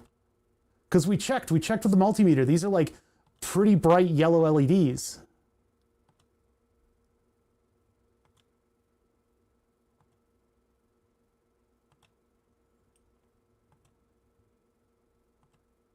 And there's no indicator that this should have like a counting address. Sometimes they put a counter on it so that you can make sure that things are coming in chronologically.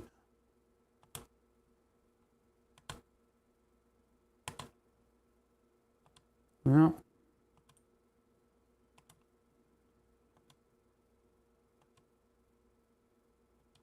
So something is not happy with me.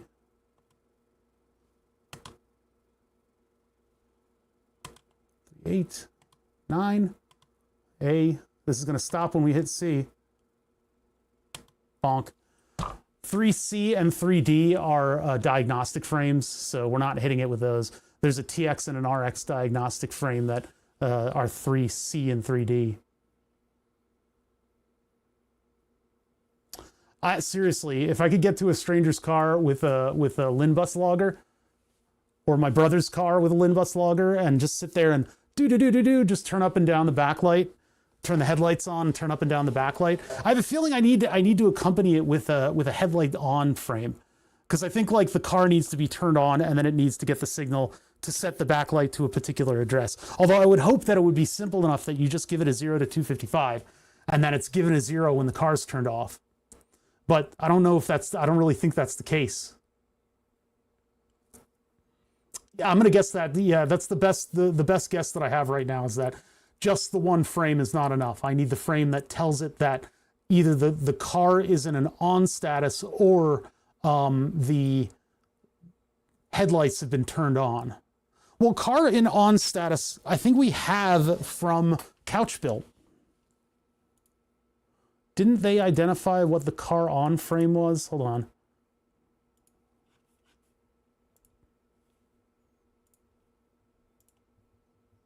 Because here we've got an example of diagnostic frames, 3C and 3D right there.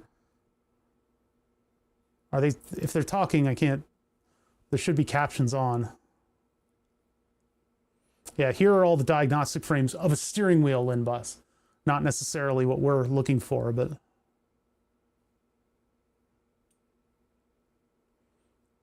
Yeah, the Konami code. I could give it the Konami code. I could do that. Steering wheel button up, steering wheel button down.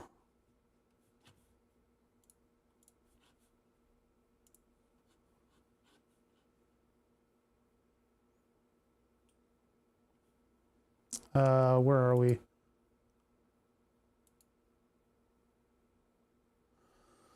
I think they're doing what we did with the steering wheel. They're just looking for that steering wheel. And actually on the BMW steering wheel, the steering wheel gives you back a counting frame. We don't have that with the Mercedes. It doesn't do that.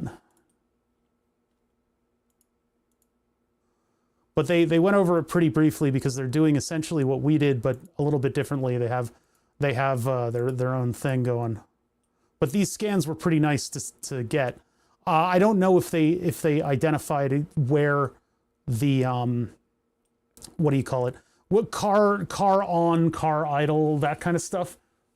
I mean, there may be a frame associated with whether or not the engine is on, but I think it mostly cares about the headlight switch. If we're in the on position, if the car's on and the headlight's in the on position, does it get both of those pieces of information before it's turning on the backlight? That seems like it's a little bit too much for a dinky little microcontroller-y thing. And the LDS info that I was linked to, that I was emailed, indicates that it doesn't need anything but, well, no, this is just the community identified illumination. What known community identified illumination frame?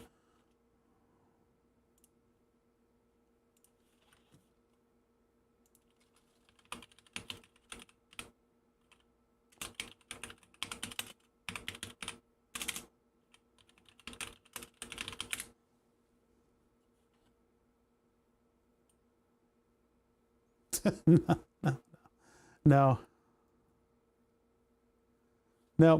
The power of lighting conditions.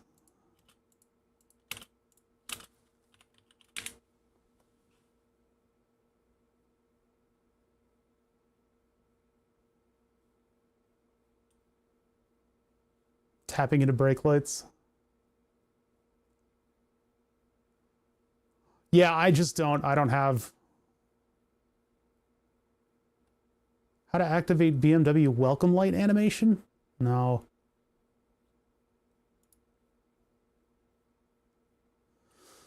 Okay, that's not going to help me. I need to scan a car at this point. I'm completely just out of my gourd. I don't have any info. This is car engineering. It really is.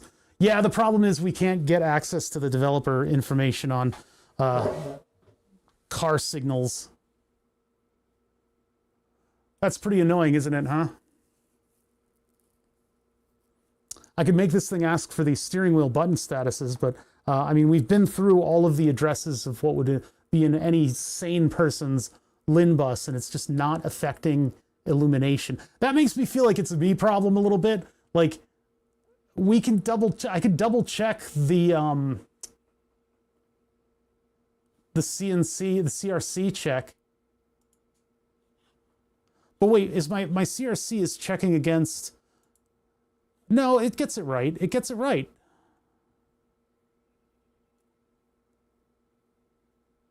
Because like if I take in those frames and then I print a CRC at the end of it, I had that in here somewhere. I'm looking to see if I still got it.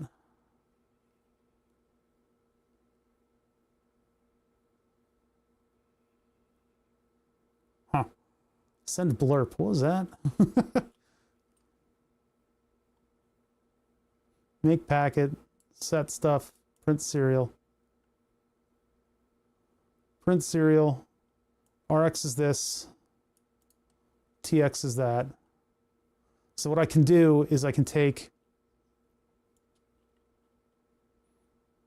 this and I can serial print it at the end of the RX.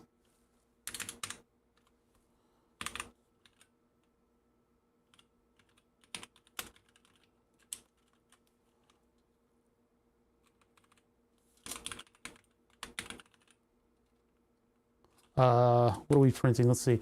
Wall was the last thing to be printed, and so checksum. That. And then print checksum 2 of all that stuff in hex. That won't print the leading 0. So instead we'll do print hex.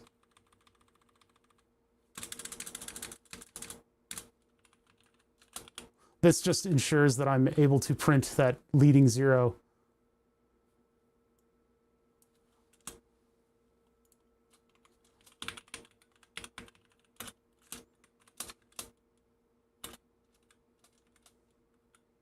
Put a space after it.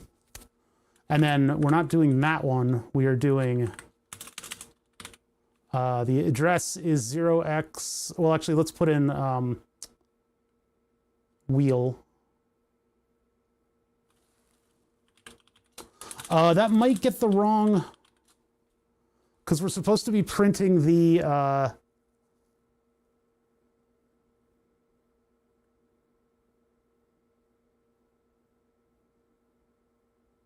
adjusted address. So if I just put wheel in there, that's not going to be the right one. So actually what I'm going to do is... Wait, it's using ADDI. Call address ADDI. Oh, parameterize ADDI. Okay, so if we... Wait, no, that's in the wrong... That's local. Yeah, so here we're not doing that, so I need to actually do UN8T. ADDI is equal to parameterize of wheel. And then we're going to print ADDI here. And then this would be... Oh, no, not wheel. We're not doing wheel. We're doing the button thing. So this would be...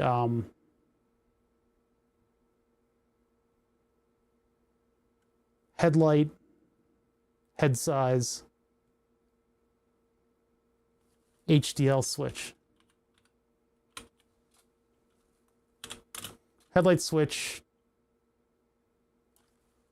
headlight, head size. Okay, so now we're putting the parity onto the address, and then we're printing out the checksum result from the headlight switch address, or from ADDI for the headlight packet with the size, head size. That's just the routine that I wrote in order to make the checksum. So we're checking over our checksum. And we're going to say checksum is equal to that, and then we're going to put a space after it, and we'll say the transmit is this. So let's put that into the microcontroller without crashing my computer. So I hit both of these at the same time, boop, release one, release the other, we're ready to program. I hit upload, all with the serial port closed, because it gets confused. How about using the non-enhanced version for the checksum? Well, that's what I'm getting at. If we want to send that, the non-enhanced version, I set ADDI to 0, I think. I think I set it to 0. I think that's what I do.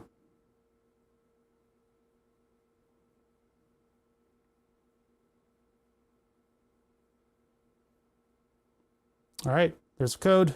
Open the serial port. Doink. Okay, it's not working. Wait a minute. Wait just a minute. Why is that one moving? 3B, 3C, 3D. Oh, just because it's just wandering. The BA is not 5F. What's going on? Okay, let's double check. Headlight, head size. Would the checksum be included? Headlight, head size. The packet that's already made. And I'm saying parity on wheel. And we're passing that into my thing with the headlight and the head size. And in order to get the checksum, the calculation is sum is equal to address. So we're starting there. And then, oh God, I forget how to. I is equal to 0. I is less than number of entries minus 1. It might need to be minus 2. Because we're not calculating it with its own checksum. The checksum doesn't start as 0. Or maybe I need to minus 1 up where I call it. Sum ANDed with 0 FF. I think maybe I need to minus 1 on that. But then I'm passing this in as well, it says a pointer. Yeah, plus data of I. Yeah, so I just subtract 1 from up here, and then I think maybe we'll get the right answer.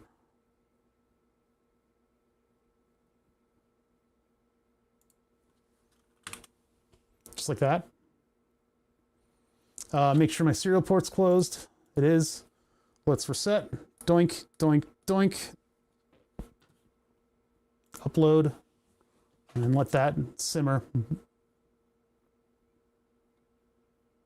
I think we were passing the previous checksum in before actually calculating this.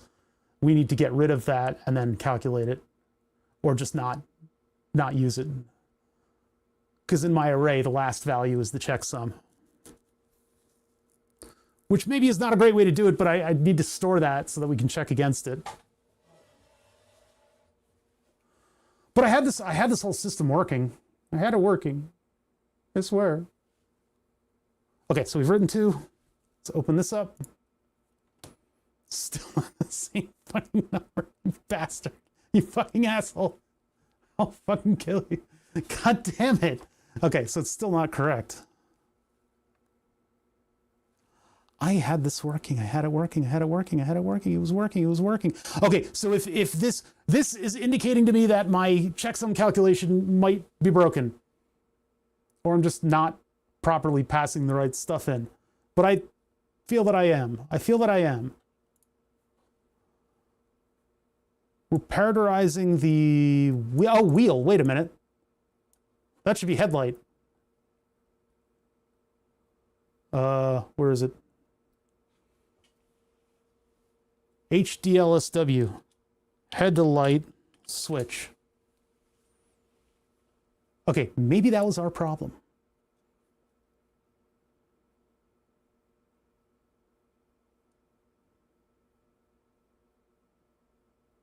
And I still think this stands to reason. So let's try that. So serial port closed. Nope. This is what happens. If I leave that open, it freezes my USB. Okay, so press both, donk, release that, and then hit upload. Whew, we're getting there. We're getting there. Just trying to build confidence around these things.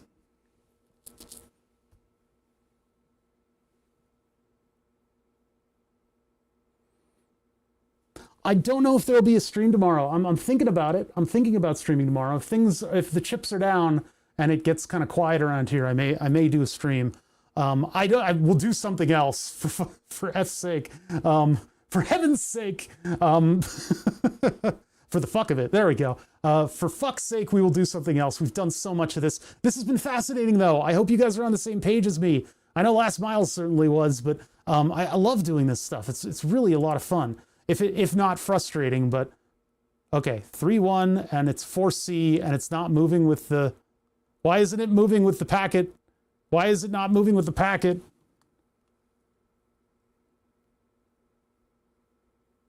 What's going on? What's going on there? What the fuck? What? Huh?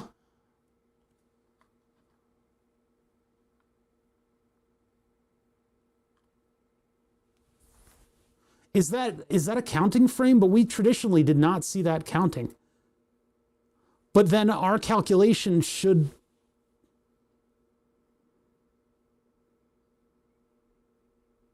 Okay, so it's done counting. ED and we get 3D. But why isn't our information changing with it? It should be changing. All right.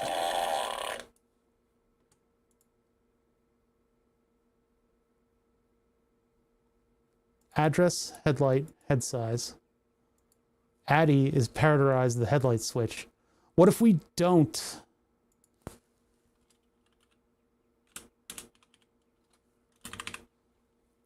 Parameterize it. It doesn't make any sense. I don't know. What's going on with my stuff? Why is the checksum changing?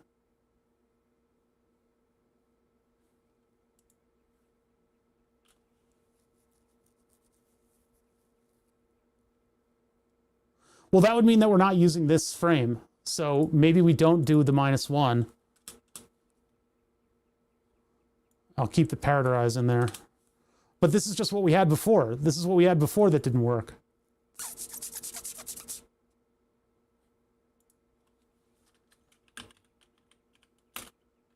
We checked this earlier and it worked. We checked it before. We checked it like yesterday and it worked. It was like the day, but it was like a week ago. But still, we checked it. I did what I should.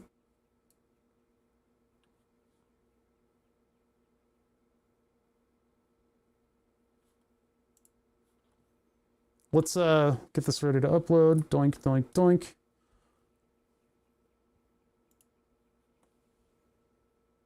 I need to have it check and print out the wheel too.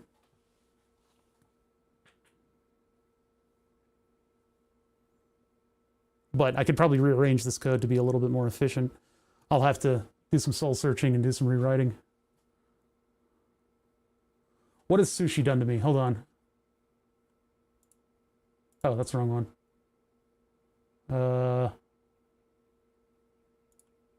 This is real-time blood glucose level information. That's being uploaded by my phone from a Dexcom sensor on my shoulder, and it's being used to give microboluses to keep my glucose level in check. I ate supermarket sushi before starting a stream up. People say that's very brave. I say you don't have the swanky supermarkets that we have around here. So 21 grams of carb, which is actually half of what I expected it to be because of some of the meds I'm taking, and then that gave 11 units based on previous data going back months. And so my blood glucose rallied for a little bit, sank, and then blasted off. But it's actually taking a fairly shallow trajectory, which I'm extremely happy about. It seems like I bolused exactly correct. I did a little bit of overestimation of the amount of carbohydrates that I would be getting, and it turns out it paid off. Boink. Okay, cool. We got to check in with the Beatus every now and then just to make sure that I'm not going to die. Okay. No drive to deploy. An error occurred while uploading the sketch. You son of a bitch. This thing gets kind of pissed off at me after a little bit. So I'm going to unplug it, and then I'm going to hold down the boot button, swiftly plug it back in, let go. And then I guess I can check to see if the drive is present so we're not wasting a ton of time. RPi to D drive. Okay, cool. Why don't you go ahead and upload that? I don't know what I'm doing wrong. Do you guys know what I'm doing wrong? I think I'm calculating the checksum correctly in accordance with the enhanced checksum. For the steering wheel, if I send it the unenhanced checksum, then I might be able to get the backlight to turn on, because I don't know. We'll have to check what the checksum is on this thing and check against it as well. I'll work on that in a little bit. It's just a slight rewrite for us to get it running. Okay, so that wrote. So let's open up serial monitor, and that starts our program, and we're still completely wrong. Wait. That was right for a little bit.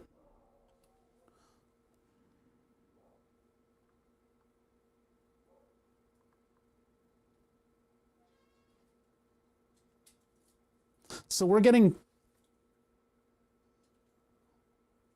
+4. +4 would be adding, is it getting more off? 6, 5. That digit is correct. But we're off by 4-0. Where would it be getting a 4-0 from? Okay, so now that that's, it seems like this counts up when it boots up, which is a little strange. Anything is possible. Zombocom. Zombocom. 4F52. Do we have like a compounded error? I don't know. 2 and 2. It's off by 4. What if we change this down? 7, 7. B7, 8, 9, AB. It's off by 4. It keeps being off by 4. Why is it always off by 4? Why is it always snakes? Snake! Dun, dun, dun. If summer is greater than or equal to blah, blah, blah, sum plus data. Sum is equal to adder, which is passed in. So it starts at the address, and the address that we're passing in has the parity applied to it. We're ANDing it with FF.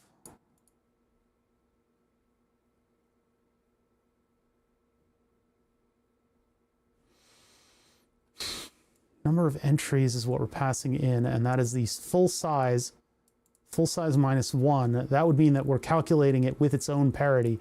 But I don't see it going off by a large degree when the parity over here changes. Sorry, when the parity over here changes. Like, if that number were going up, then this thing would be off by more and more.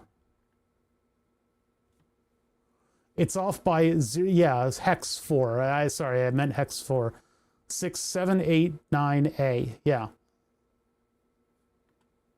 But that's after it ends with FF. The heck is going on? I'm just seeing if I'm passing it the right stuff.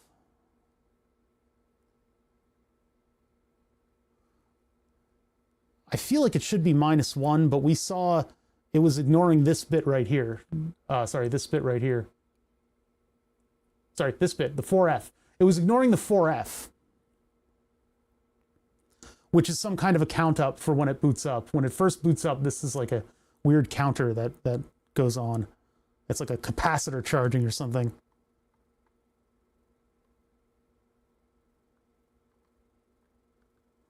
For in the middle, 4 or C1, C, D, E, F, 0, 4. Yeah, we're off by 4. You did not try removing the -1 with the parameterized one. That's what I'm doing right now. Let's check. Bro, I'm here again. Yeah, what's up? We're confusing ourselves as per usual. Yeah, when I'm calculating this checksum that I'm sending out, I'm sending it the thing without the -1. When I'm printing it, where are we? Print. Where is that? I think I passed it. It's a fairly simple program, but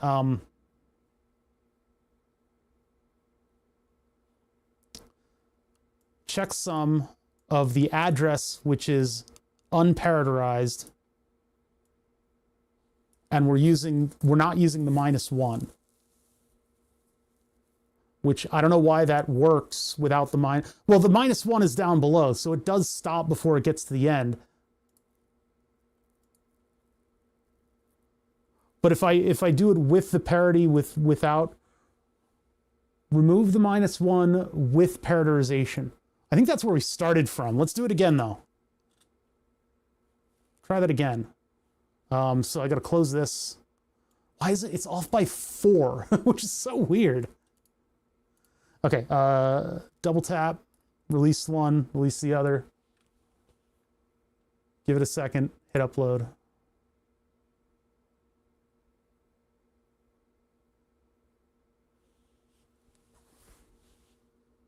I accidentally made 32 songs.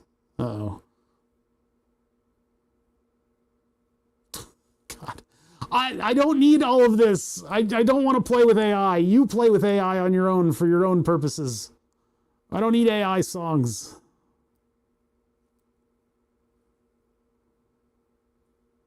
Too much. This is the shit with AI. It's like, I made you a manic amount of music. Do you want to listen to it? Here's my novel. No serial port. Ah! Unplug. Plug it back in. I play with myself too much. Fascinating. Hit reset.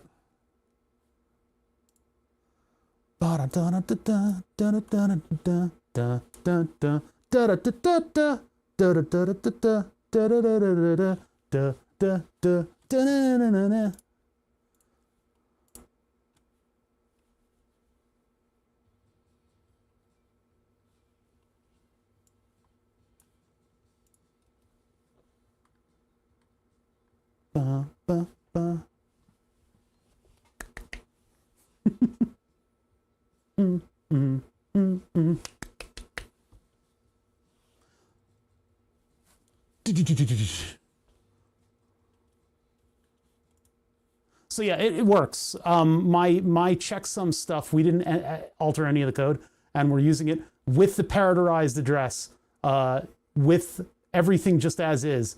So we're passing it the parameterized address, the packet, whatever it is, the data for headlight, and then the size of the array, and it is getting the correct checksum all the time, every time, no matter what. ED 11 8A 23 77 2D even 75. Hello, what is going on? Oh boy, that takes a while to explain. We are building my simulator setup because my brother gave me a BMW car seat. That's a BMW car seat. These are very expensive frame rails that I bought at the worst time possible to buy them, holiday season. That's a Mercedes-Benz steering column. Those are BMW pedals down there. This whole thing, its purpose is to become a little simulation pod where I can have all of these switches and controls and levers and stuff, and that they feel like a real car. There's a lot of stuff up on the screen right now. This is a Mercedes-Benz steering wheel and a BMW headlight switch. The headlight switch has been the focus right now. I have got it working so that we're getting data back from it over here. We're transmitting to various addresses in an attempt to get the backlight to turn on. Because what's the point of all that if it doesn't light up? Would it be worth checking with Claude AI to see if I can find a bug in your code? No, it wouldn't. My stance on AI is going to start to solidify, and it's going to start being a little bit less and less positive the more you guys try this AI shit with me, because I have not seen AI get something right. I have seen it get things almost right, but I have not seen it right. For racing games, yeah, racing games, flight stuff, flight sim stuff, all kinds of good stuff. And if I can get the scheme working that I want working, I can plug it in to Node-RED and have it so that chat can interact with these things. So you could spend channel points on Twitch. I don't have anything hooked up to YouTube because YouTube just simply is not popular enough yet. Maybe it will become that one day. That would be very nice. But if, you know, I will be able to plug in all of the stuff that'll enable you guys to control the sim setup. And by control, I mean do things like hit a button I don't want pressed, or fold the chair while I'm still sitting in it.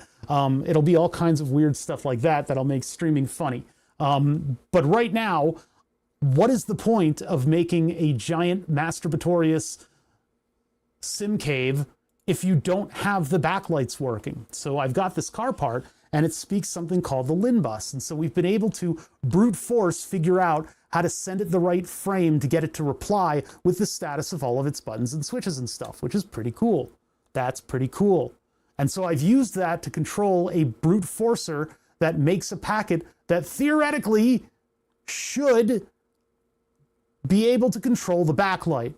And we've tried addresses, we've tried all of the addresses, giving it a particular data frame that we did not confirm would actually turn on the backlight or not. Then this morning, I get an email that says, hey, here is the actual manufacturer information, or at least the community identified F-Series interior frame, or whatever status it should be, 1E.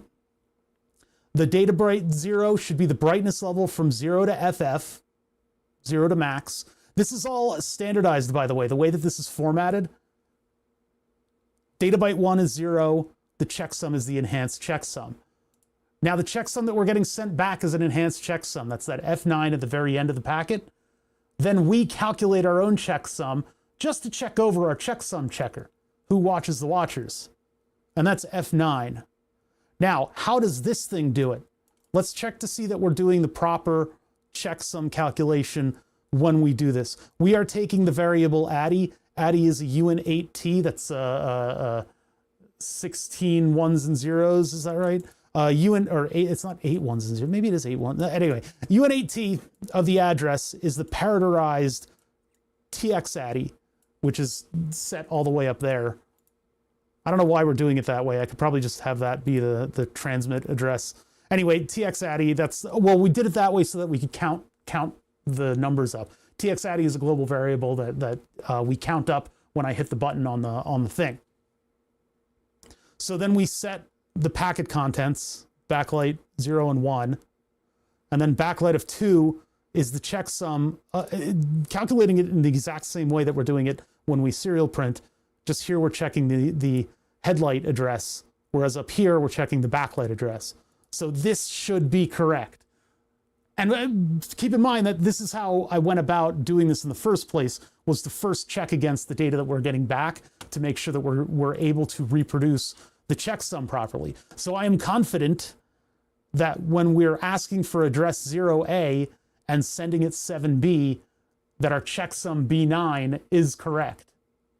Because that's exactly the same way that I don't know why we were getting the wrong answer before. It was some weird thing that I was doing.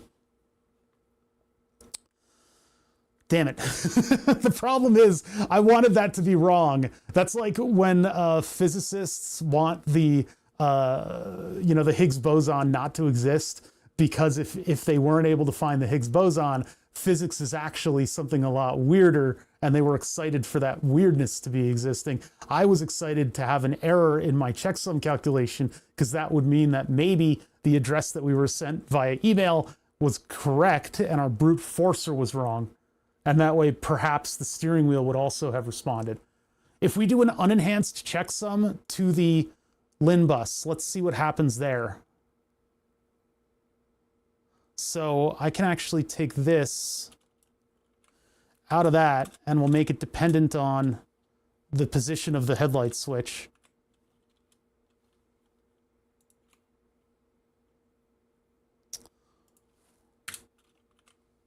I've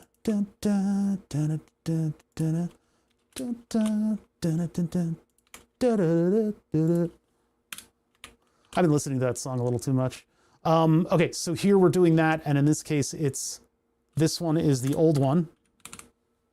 So we start at 0 for the old one.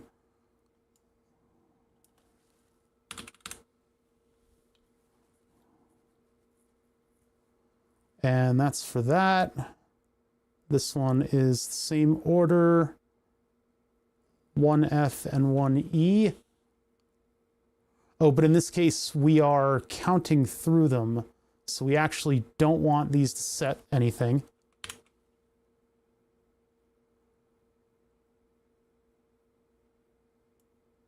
We don't want these to set anything. We're brute forcing all of the addresses. Man, there's a lot of noise in this code. Let's just get rid of all the extra stuff because I'll know how to put that back in.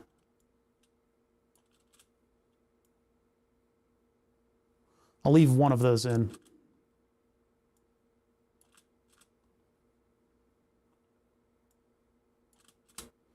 I love a good switch case, especially when you're doing something like building a packet, so you know where all of the instruction locations are and stuff. So what are we doing with these? This is the...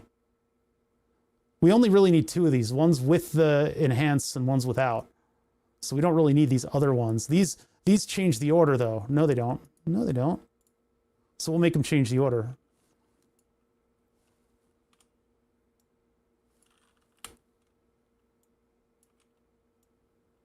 Actually, I shouldn't do it that way. I'll do it by, I'll keep them in order just so that you know what's going on. Instead, these 2 will rearrange this.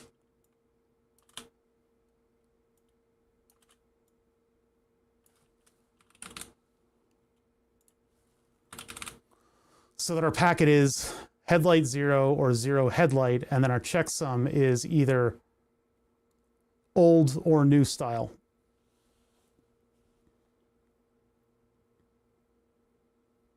Okay, let's put that into the micro. Pretty cool. Thank you. Yeah, it's been a lot of work. This is a lot of work, this stuff. Those rails were so expensive. I really should have waited to buy. The project kind of hit when it did, like from Thanksgiving on. And I don't know if I want to check what the price of a 4040 rail of that particular length is these days. It's probably gone down, I would assume, now that the dust is kind of settled on tariff stuff. Did I? Okay, yeah. Put this in a program mode. Both at once. Release that. And then upload.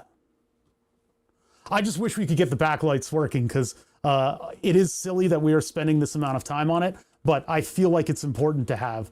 I feel like having the backlight actually function properly is a nice thing for this. What's happened to chat?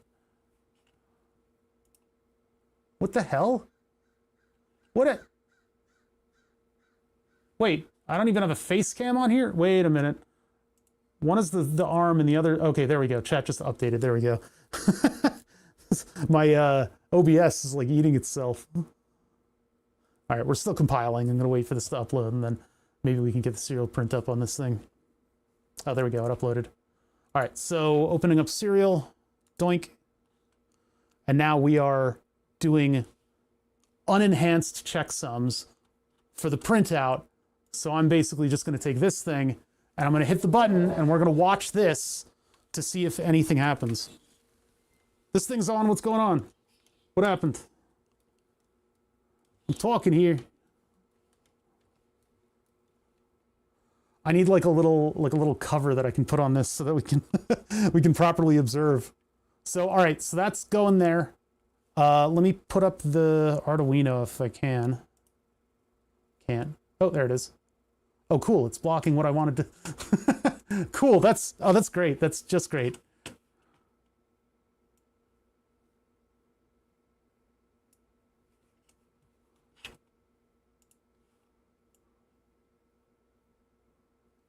Dun, dun, dun, dun, dun, dun, dun.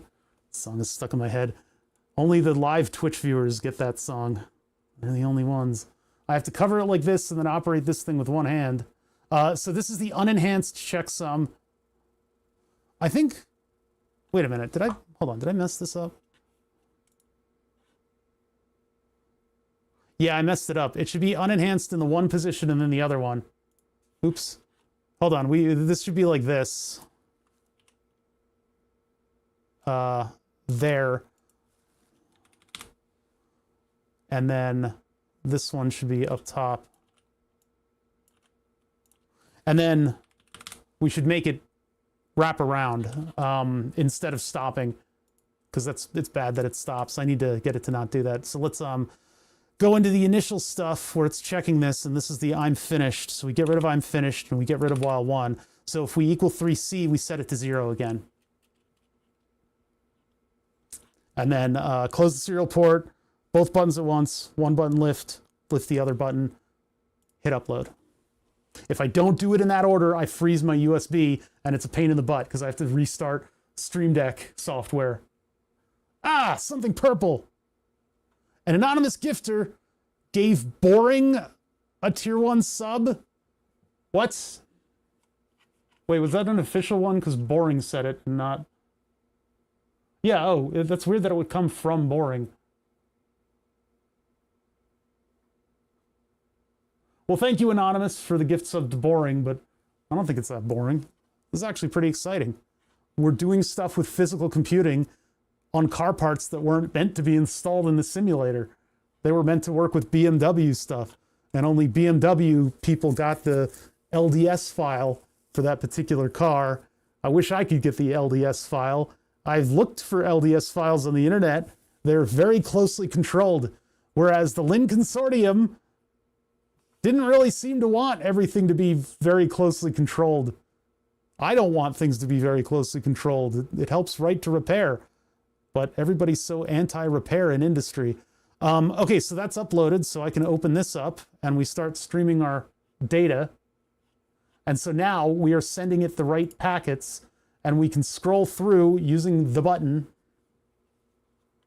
checking to see if our old style frame calculation, our old style checksum calculation, will actually do anything to the backlight. I'm going to keep this at like a high level so that they should turn on and they should be decently bright enough so that we can see them inside of my hand. 4, 5, 6, 7, 8, 9. C, D, E, F. This should be pretty visible. I mean, we should be able to see the arrows and they'll be yellow. I guess we should see, keep an eye on both of them to see if either of them light up.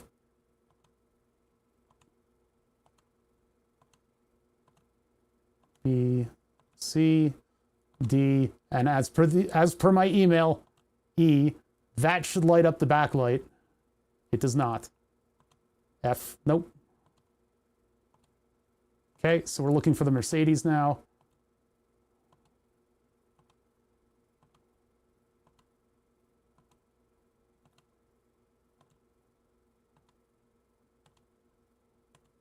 E, nope. I should probably do the latch on this thing so that I don't up it by 2, because I've had it, when I don't very quickly press the button, it'll will fly by a number. But it does at least send like a packet or 2 at that number, so back to 0. All right, let's try it in the other position. I love when that happens. Click the thing over, doink, doink, doink, doink, doink. That's cool. Okay, okay, so now we're in this position. Doot, doot, doot. Okay, man.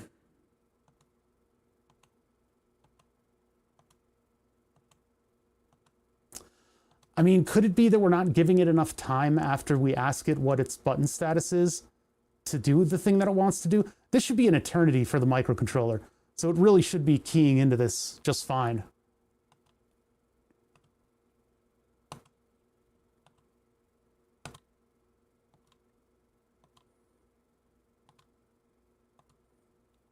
Come on, man, just give me a backlight. Bro. Could the timing be off, like between the address and the sending of the command? In the other case, we just sent the address and wait for the chip to respond.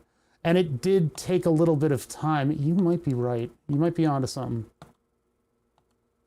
I have an interframe delay that I put in.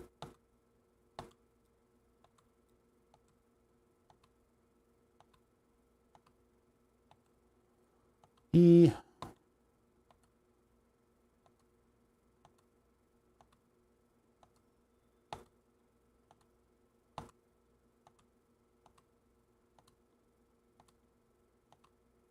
Okay. So putting it in either of these addresses and using the old style checksum calculation, insofar as we know it works, didn't work.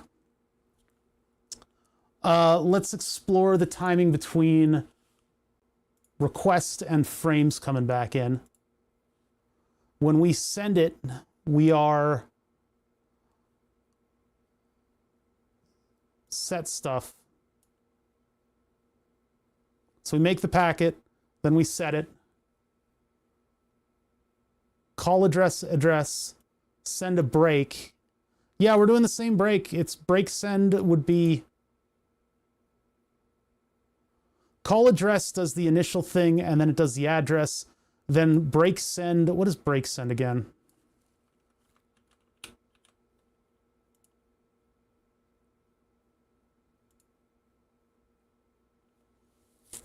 Wait a minute, is this out of order? Whoa. Ubit times break bits plus 1.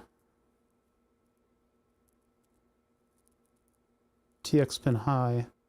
So we set it low, wait a certain amount of time, but that's not 16, that's not the initial. Call address, break send. Wait, why are we sending a second break? Hold on a minute.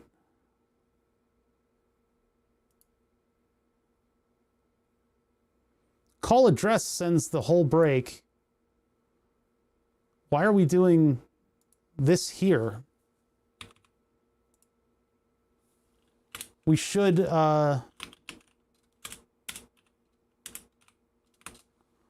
what is that timing between that? We need to look at the LIN bus thing. That might have been the error.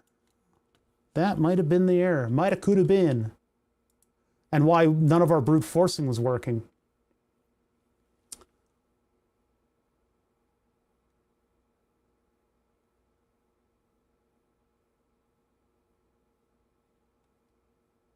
Transport layer, I think signal management.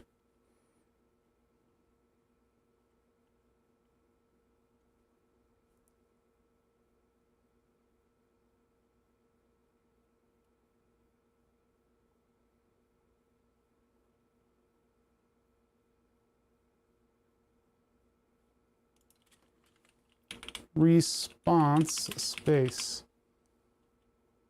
Time it takes to send a frame is the sum of the time to send each byte plus response space in the inner byte spaces.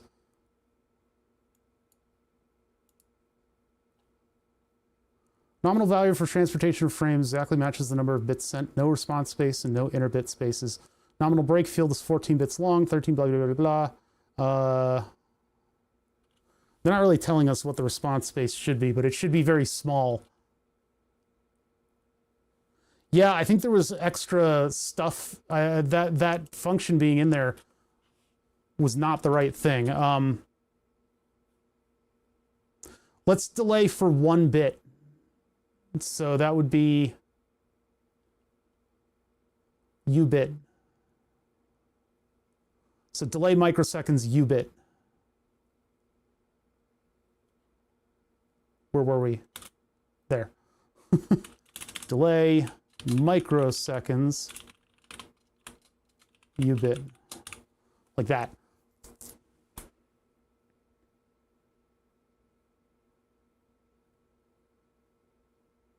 That might have screwed us over. Because all we need to do is call address, and when we call address, it does the break to wake everybody up. Then it sends, it delays U-bit times 2.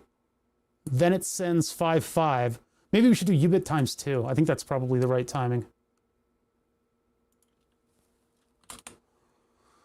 We'll just wait 2 bits and then we start sending. Okay, that might fix us. That might fix us. We might actually get 1E to work now.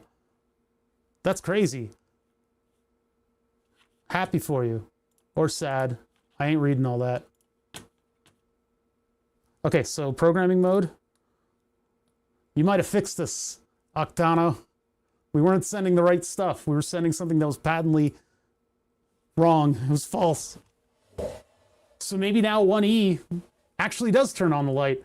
And I would have found that through my brute forcing if this error hadn't been forced. Ugh. What a bunch of piss. Oh, my arms. My back. My pussy and my crack. Ugh. Okay. So, now that we wrote all of that data in, we can then pop into the serial monitor. We don't really need the checksum check in there, but I guess I'm going to leave it anyway. Oops. And then I'll leave that up there. We're going to do the enhanced checksum. So let's go over to here in the first position. I always get a kick out of that. I know. You can't even blame BMW. I know. I was violating the LIN rules. I know. That would have man, you know, I robbed us of that moment. I apologize. The moment where we were brute forcing it and we went to 1E or 1F and something woulda, shoulda happened. So let's just make our way back to 1E and 1F. This looks a lot more like what the package looked like, although that delay is a little long.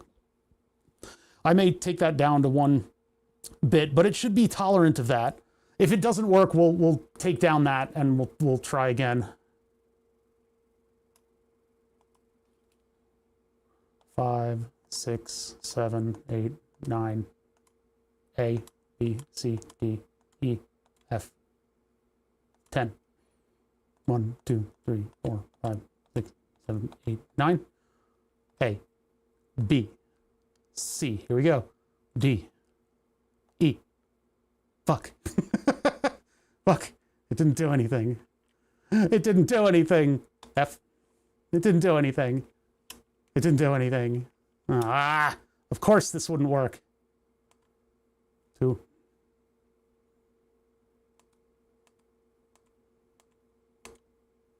These are the enhanced checksums. These are the original checksums. The old ones.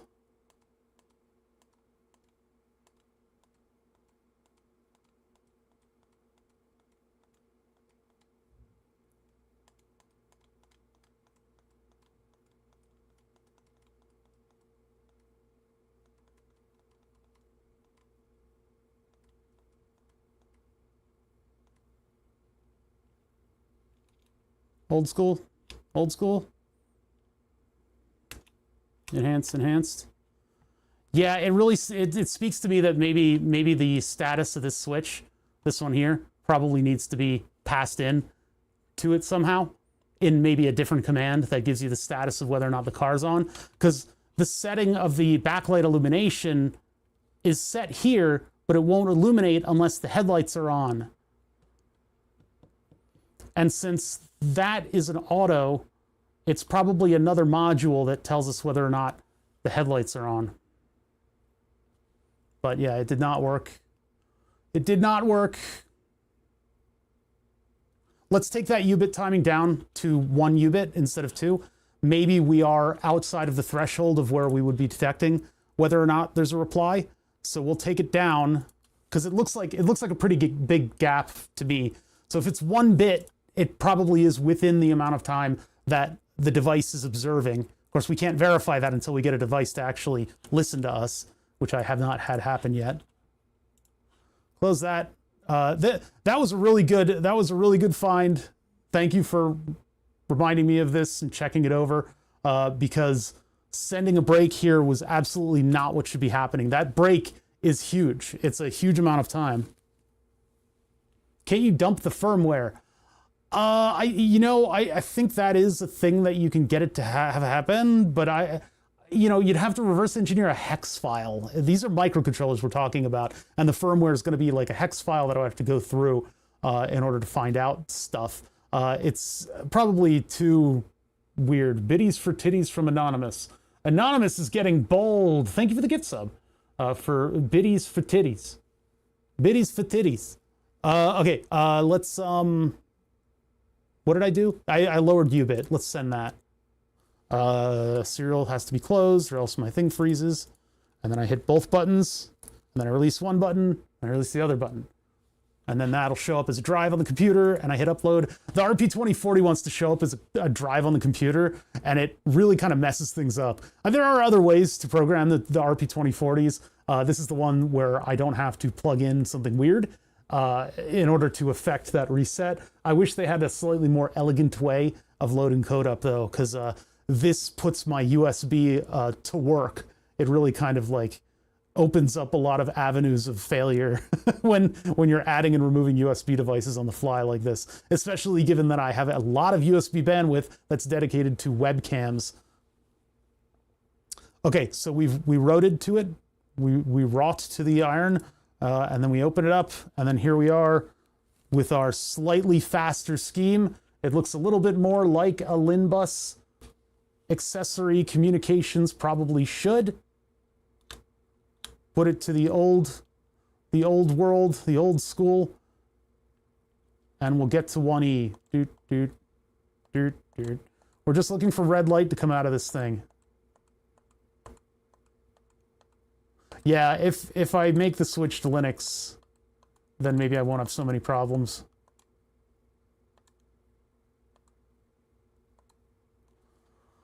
Yeah, still no bueno.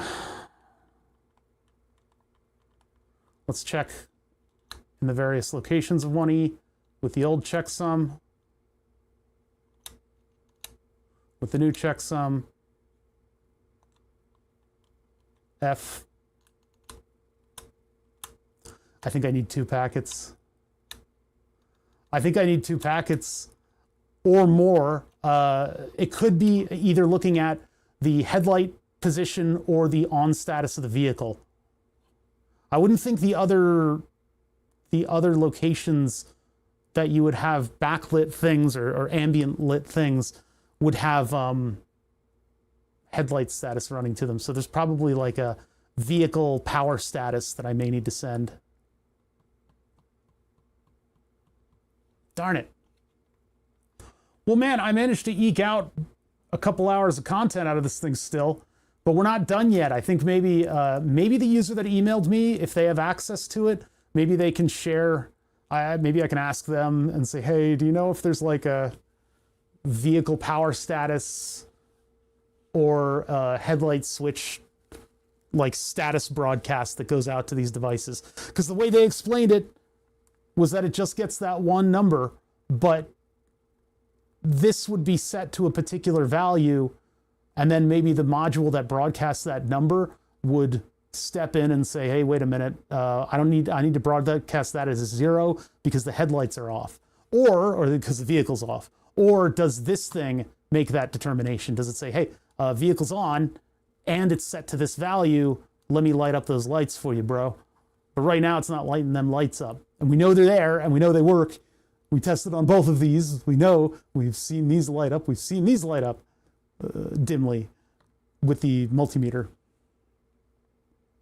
Man, I'm totally out of stuff.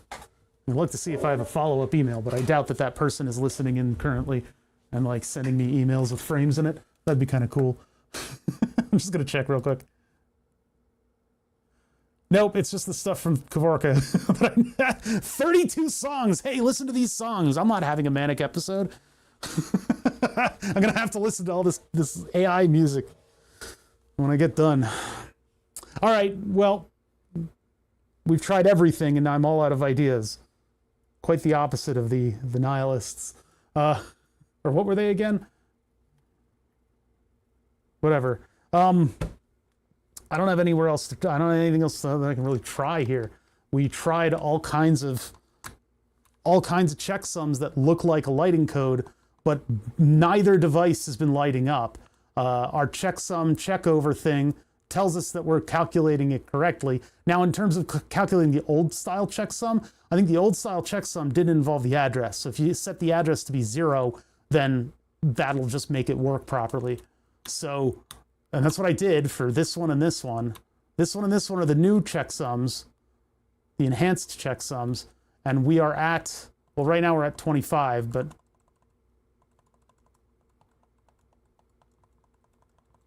if we go to 1E,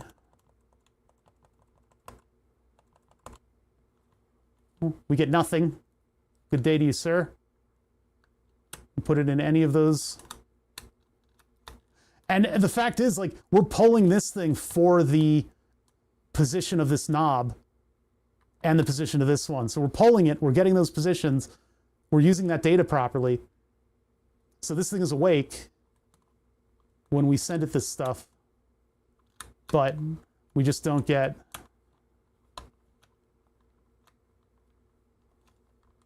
any light. Oh man, that's very disappointing.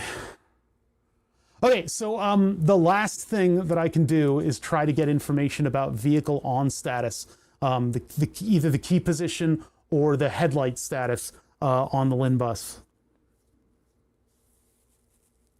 Can't get the LED status. That may be in the packet, that might be, but we can't speak to the device. As of right now, we know that we are communicating with the device properly. I had an error. I had an error all the way up until the test that you guys just saw. The test that you just saw was me going through every possible address space and giving it data formatted in such a way that we think that it's communicating the amount of ambient lighting that should be output by the device. That's very specific to this model, this make and model of BMW. It's very specific to this particular node of the LIN bus. Like it could be 1E or 1F. And we're sending both, and we send it in both locations in case my 0 and 1s or 0th and 1th bits are mixed up somehow. But by the data we're getting back, we can calculate our own checksum and know that our checksum calculator works in the way that it's formatted. So it's very frustrating. Without getting that LDS specific info, I'm sort of out of luck. I can very easily output a vehicle status packet. I need to know what that looks like ahead of time. I mean, I could guess on all kinds of different packets, but that's more hardcore brute forcing. Like, let's leave this thing for a month and see if it works. And I would like to, I'm going to poll that person. I'm going to send them a follow-up email and I'll ask them about it. And if they have a reply by the end of the weekend, we'll have another stream where we do this crap again. We'll have a part 3 of the one time only Hail Mary last attempt to get this thing running. We've gotten so far with this. I've got the data that I need for the simulator, obviously. And what we're doing is we're trying to gear up to a test of the CAN bus working with the Raspberry Pi. So what I need to do with this LIN bus stuff, convert these into CAN bus packets and send them on their way. So that's, the backlighting is entirely a side project and it's taken up just a huge amount of time. Obviously, people suggest that I go in and I take out the microcontroller and I put my own in. And that is like a pretty heavy solution, but it would have been faster than what we're doing now. I am hacking into this because they kept it secret from me. Very specifically, they pulled my strings and they said, "You're not allowed to know this." And I said, "Yeah, well, guess what?" So there's a chance that we breathe just a little bit of life back into this project by getting the backlighting facet of the project by getting something in the mail. Okay, so get that out of there. Scope. I gotta remember to use that button to hide the scope because if I don't, then I try to turn on the scope and it doesn't work. Okay, let's see if we can, I think we're done for the day. If I continue on, I would be drawing things out and I hate to do that. So let's see if anybody exciting is live on Twitch. I know Rabaz is live, but I don't know if I necessarily want to raid into Rabaz. We could, if you guys don't mind raiding into a game stream. Larry is playing Marathon. Garrick Durack does not stream in English. It would be very fun to raid GHARAC_DURAC. He's oh god, I don't know what the language is. I forgot what the language is.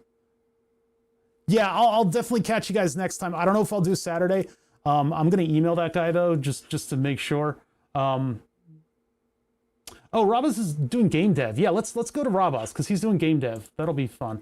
For YouTubers, I'm just gonna be ending, but we're gonna raid into Rabaz. He's making his game, his horror game. If you don't want Swedish spoilers, German, but he's streaming from Sweden. Is he streaming in German or Swedish? I never know with these things. Well, we're gonna be raiding into Swedish streamer. Did that? Oh, it's. Wait, why didn't that do?